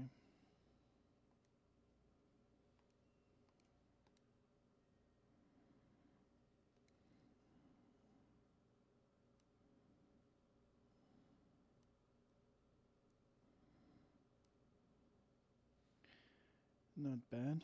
Not too shabby.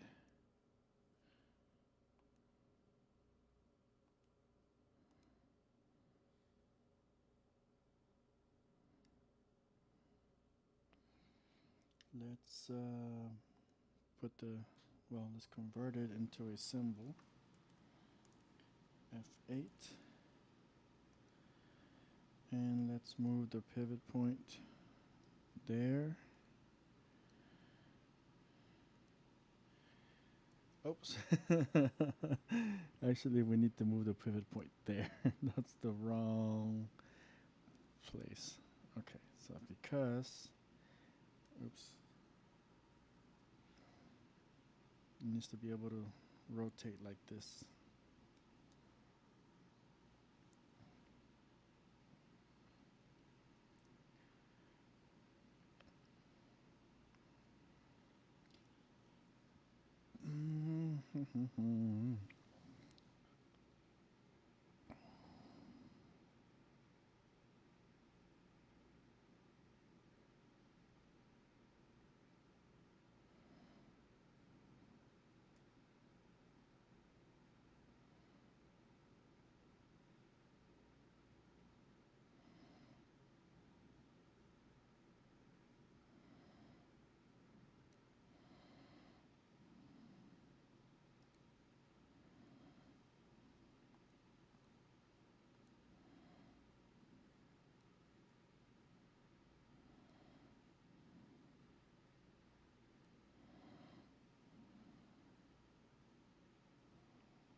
Okay.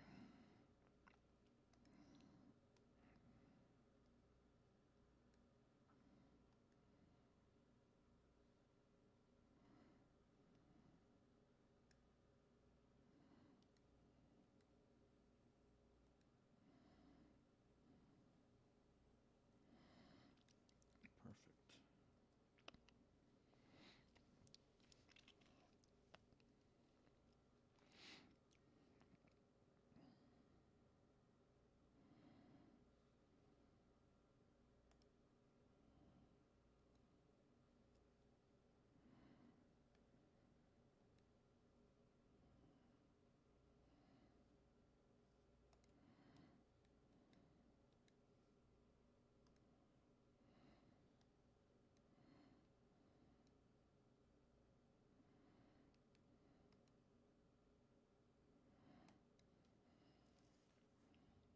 Get rid of that.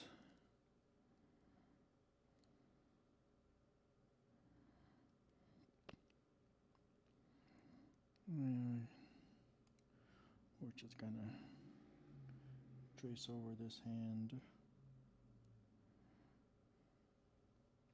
or sketch layer.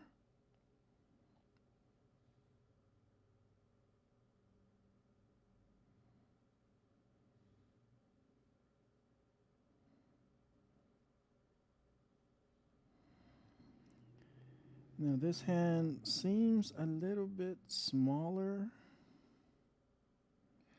than the original hand. I'm not sure how that's going to play out, but I have a feeling that once Crazy Talk Animator adds perspective to it, it's actually going to make it look bigger because it's going to push it out. So, but if it needs to be bigger, we'll make it bigger later. So I'm not too concerned yet.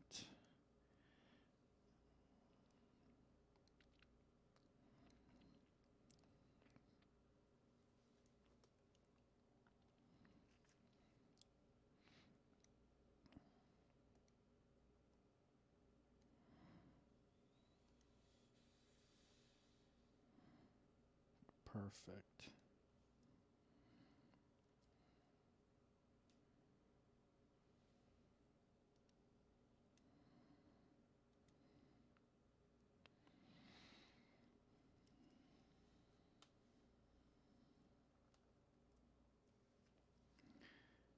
Okay, so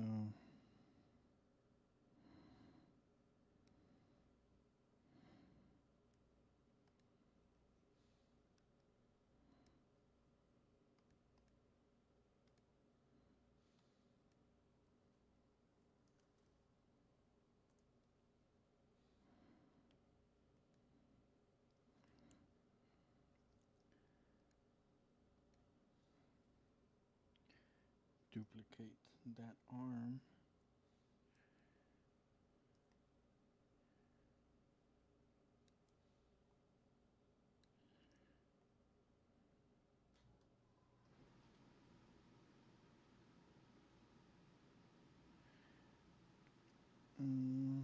It's not gonna quite line up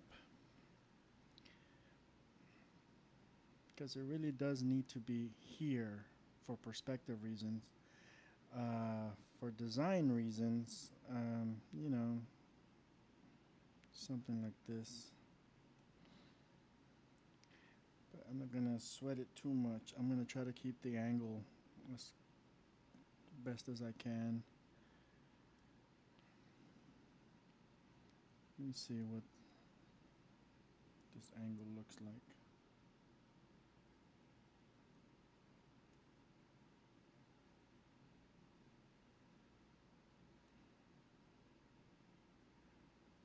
Okay. So I guess I should be going like that. Both of the hands.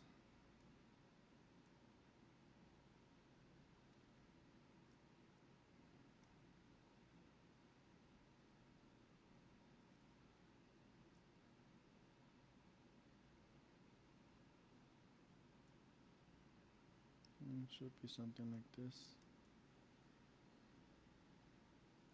We'll worry about the way it looks later. But I can see that. All right. This I'm gonna make it into its own. Seems about the same, but duplicate symbol. I'm gonna call it.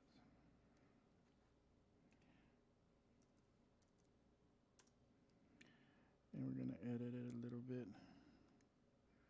We're gonna add that line.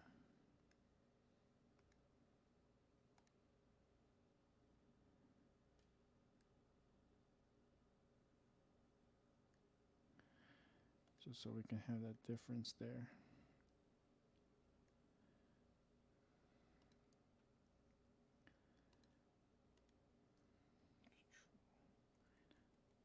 Send it to the back.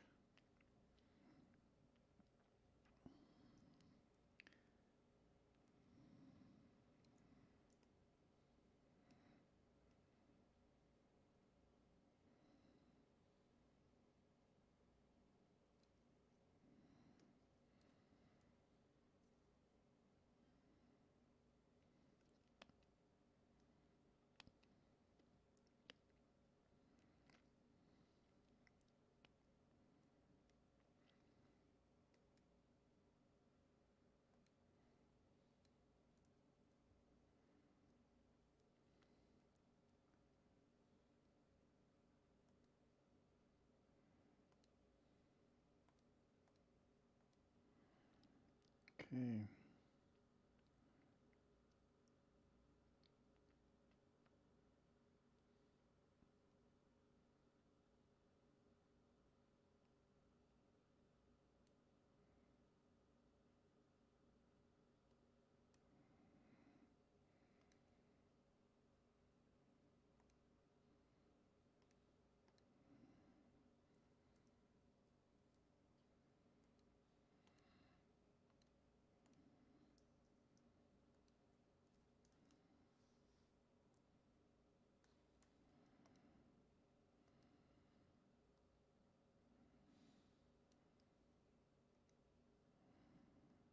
Yep, right there.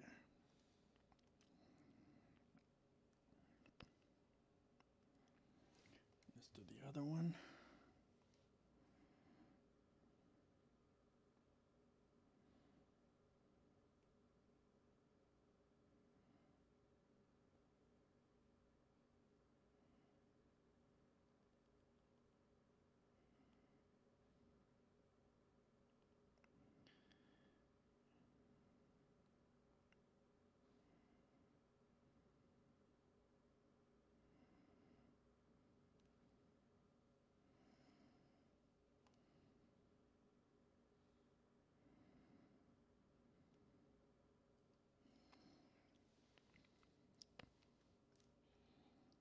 Okay.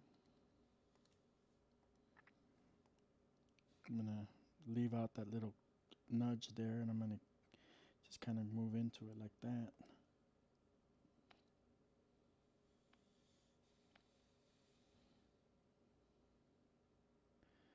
Okay.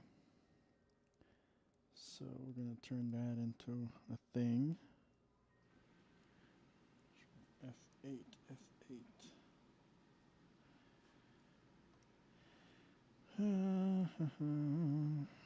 Put the joint right there, maybe. Gotta make sure we get it.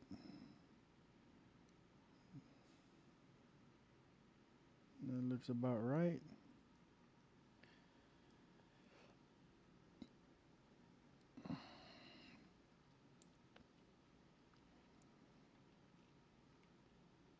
So who's out there listening? I see that there's 2 people out there. If you guys want to post something in the chat, go right ahead. I'm getting ready to cut off the stream for today, but if you got questions, then post them away. I'll be happy to answer them while I'm on the air here.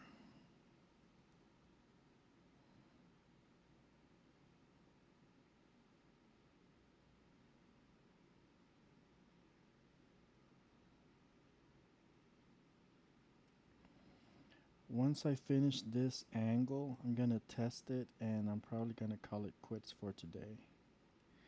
Although I feel good. I feel like I'm on a roll. I don't necessarily want to stop yet. But 2 hours is pretty decent amount of time, and we can turn this into like a mini series, 2 hours at a time.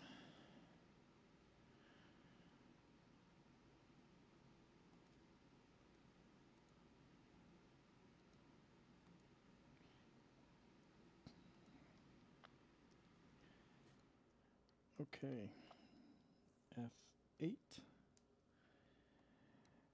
And I know I'm not the most entertaining of hosts or whoever you want to call it, but I'm not necessarily here for your entertainment. If anything, I just usually do these for documentation purposes, and eventually I'll have a whole series of how-to stuff, and hopefully it's beneficial to the community. But there's a lot of podcasts out there with more entertaining uh, conductors or whatever than myself.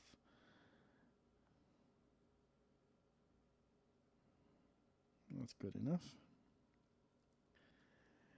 Commands, registration to transformation. Perfect. So I got the two arms, I got the neck. Man, all I need is that skull. And I'm going to duplicate these legs here. Control D. This template is just coming, it's just coming out really quick. I'll move that to the side a bit because that needs to be exactly right there. The thing about designing templates for Crazy Talk Animator or Cartoon Animator 4 in like these G2 things, you gotta design without perspective. Like notice this angle here where they're all exactly the same sizes and stuff. When you bring it into the software, into Crazy Talk Animator, and a 3D skeleton is applied, perspective will automatically be achieved. So when you're designing these, you got to design them as flat as possible.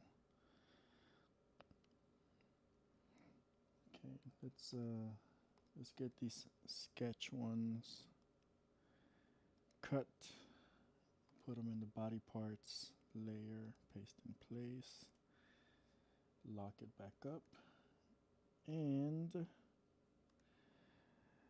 let's see if we can.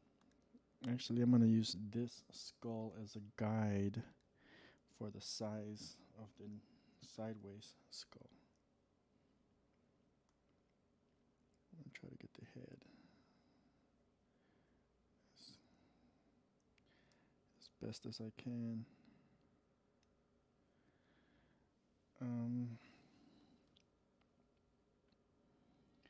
So let's see here.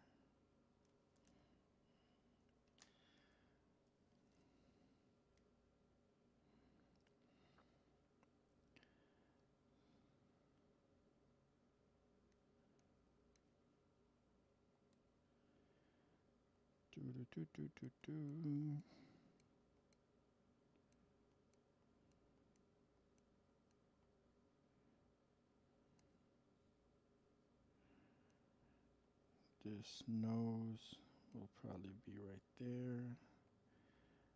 Top of that nose right there.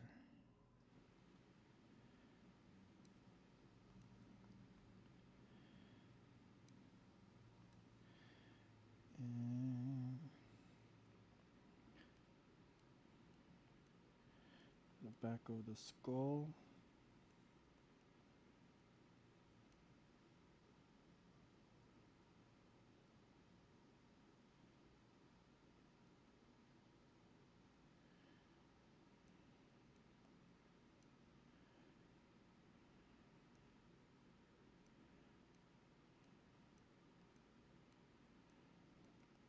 And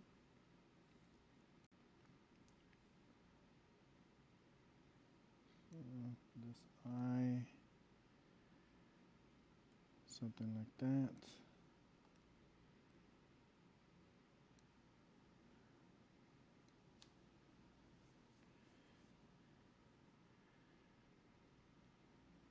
teeth.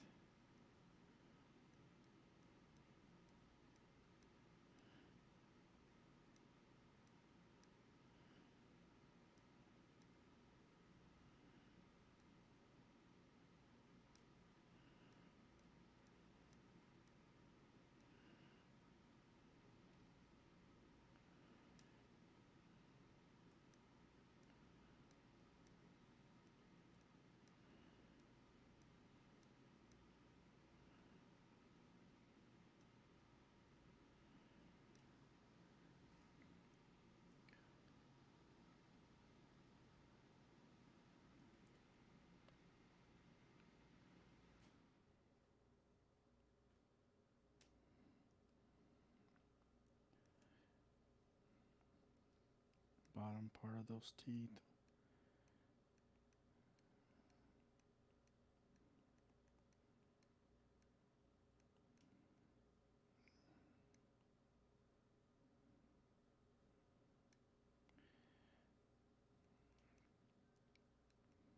And that chin stops right there. So it'll be like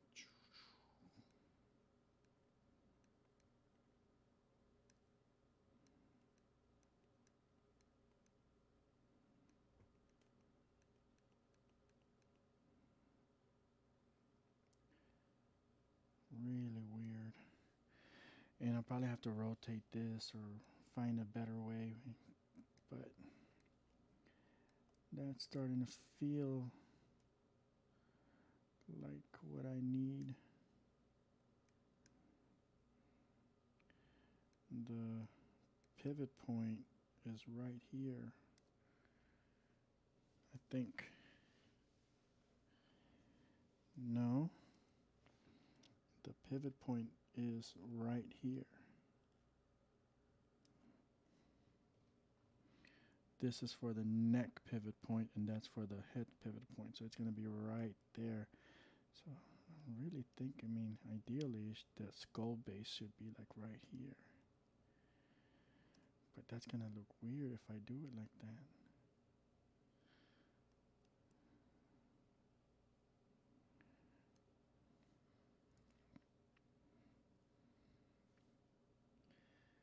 Well, there's plenty of room for experimentation later.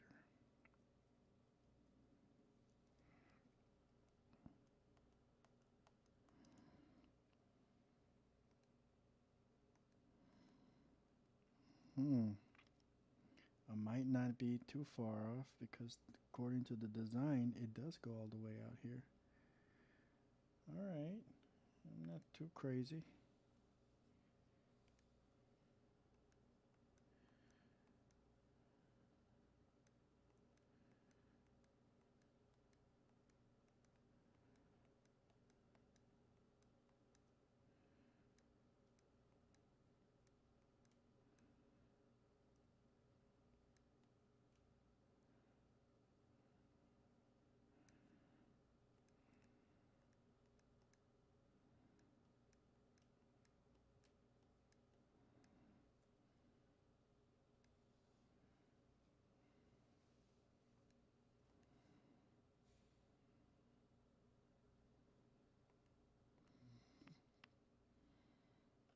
Alright.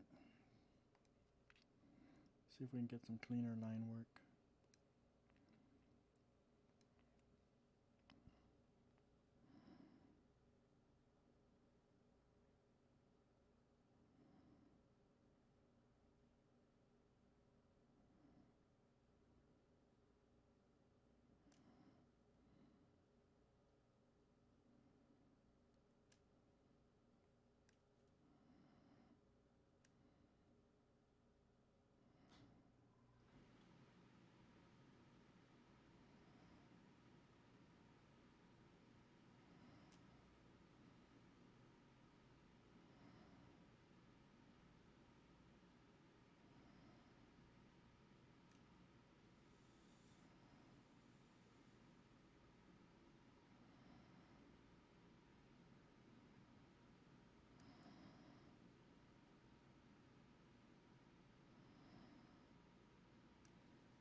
Okay.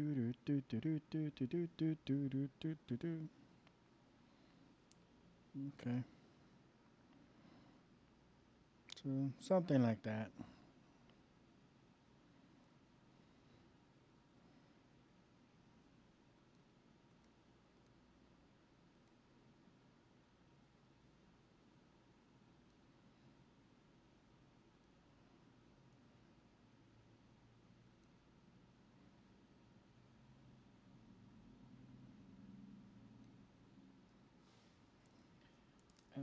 F8. Okay, and the pivot point's gonna be like somewhere right here. Let's get rid of this.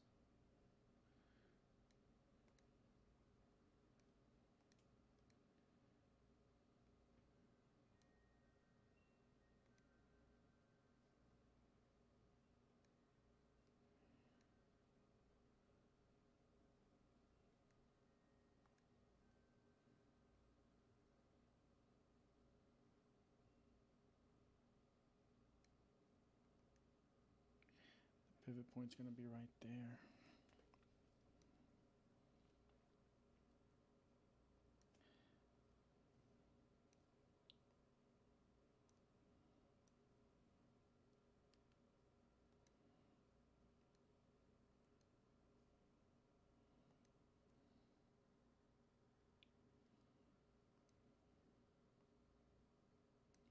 Right there.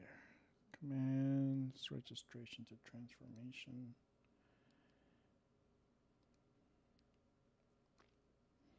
So when this skull rotates, it'll rotate like this.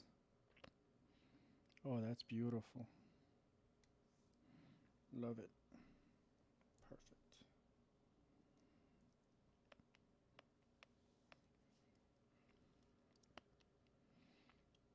Alrighty.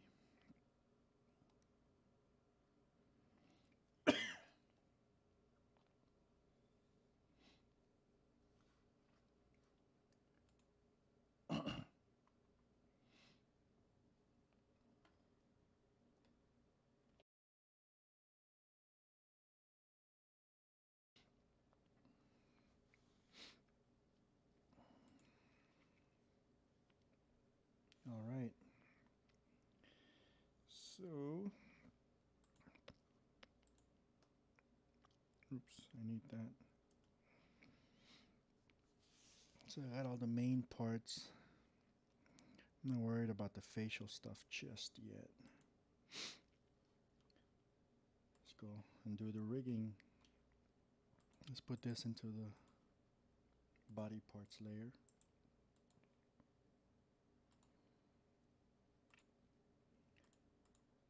So let's see, body parts.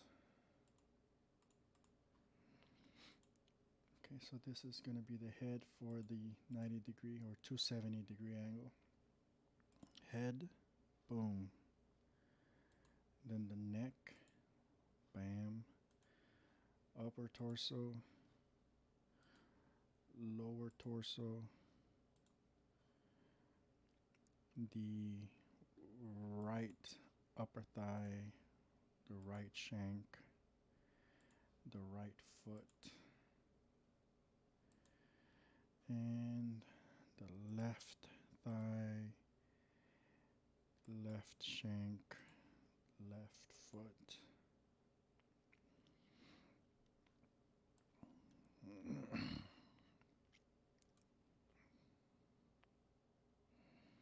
Control G to group everything. Gonna put this there.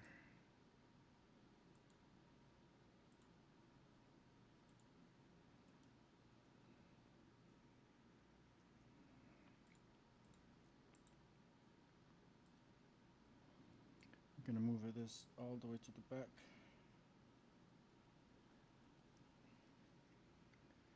Because that is the right thigh or the right leg.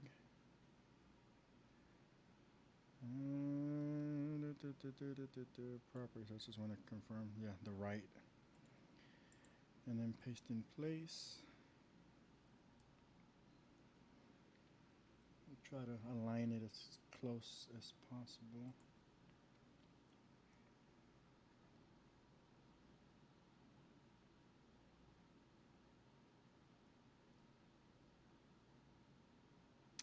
Perfect.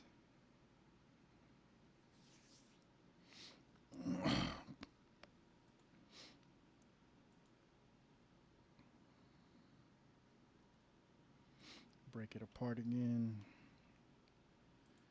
Now this is going to be the right upper arm.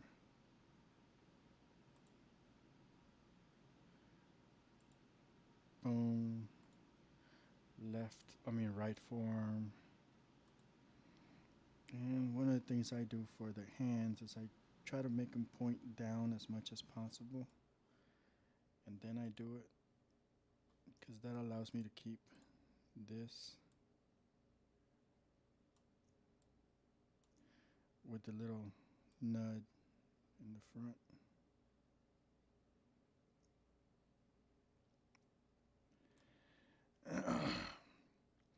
Alright, so the left upper arm, left forearm, and the left hand. And I'm just going to do this one manually. Right there. One of the things you can do is you can just draw a line between this pivot point and that one.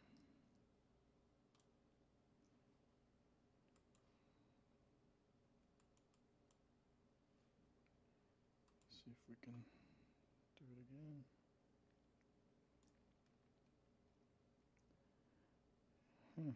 Why isn't it drawing? That's weird. Oh, because it's white.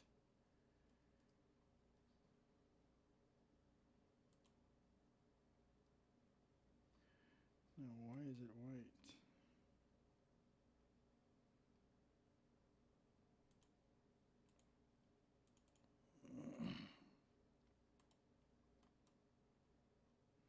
Yeah, I'm probably having memory issues. You know what? I'm not gonna worry about it too much. I think that pretty much takes care of it, to be honest. Let's click on some stuff real quick. There's the lower torso. Yeah. Control up. I'm gonna do it that way. Well, technically, I could probably get away with the lower torso being all the way in the back or all the way in the front. It doesn't matter. So we're gonna save it and quickly export, and then we'll test it.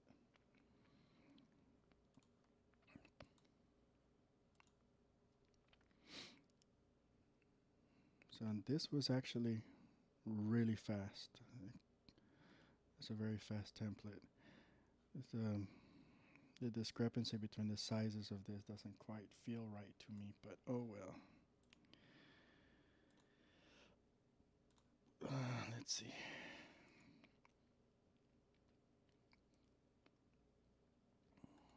No, we don't have a 45-degree angle or a quarter view, so that's going to be all weird.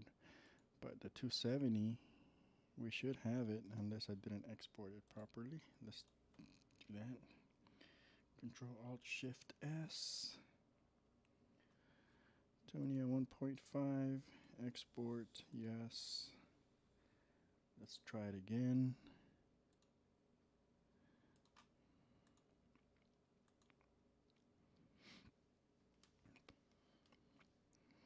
I think I forgot to do the hands. Yep, the hands are missing. Let's take care of that real quick. I just gotta go in here. Make sure I set at least a relaxed hand. Because later on I have to do an additional 10 hands. But for now, we're just gonna work with that.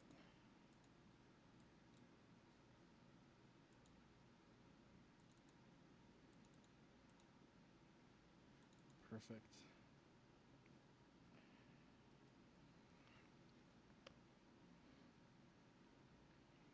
And then go Control Alt Shift S. and we'll export to Tonea 1.5, and now we'll import it back in here and see how the perspective, you know, brings this out.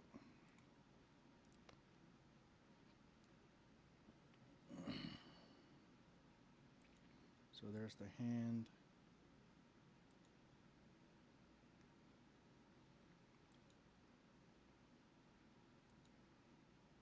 It's kind of a forced perspective, fake version here, 45-degree angle.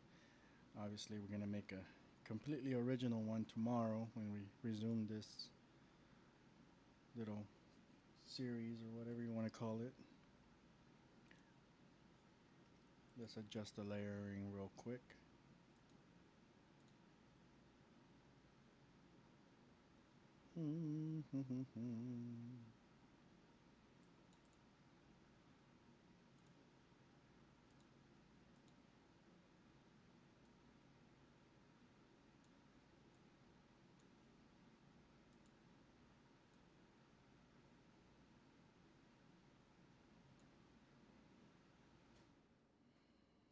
Okay, let's do it quick. Oh, she's beautiful. Yeah, love it. That's not, the feet are not too extreme either.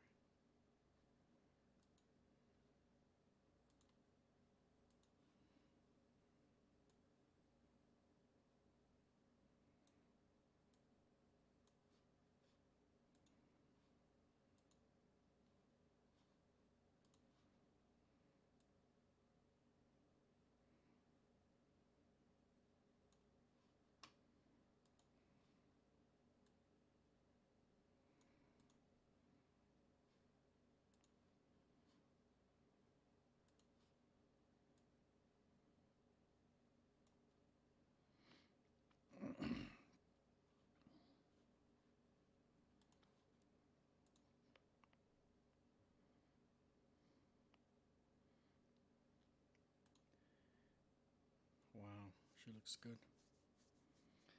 I'm actually surprised myself here.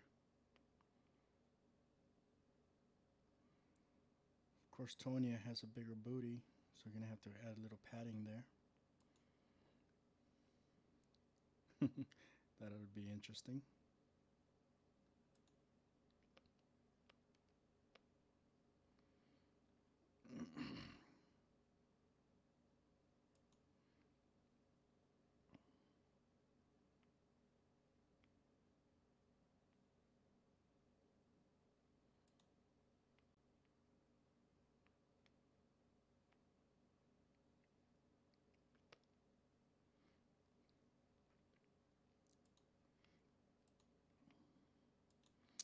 So we're gonna do a few more angles tomorrow. I think we're gonna call it a day for today. And if anybody stayed up with me this long, thank you so much. Um, be sure to leave some comments if you have any questions about what you saw today. And I really wasn't planning on narrating this whole thing. I was just gonna work straight through, but I found my microphone, and I might as well do the narration because I use it for my own documentation purposes also. Helps me remember things whenever I discover something or I run into something that I find useful.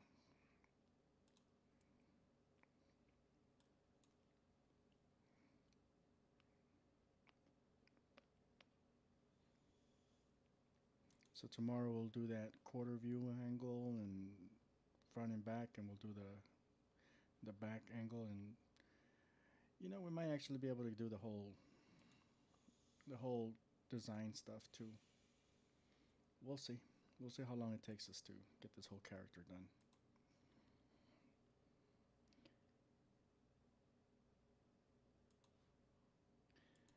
All right. You guys have a good night.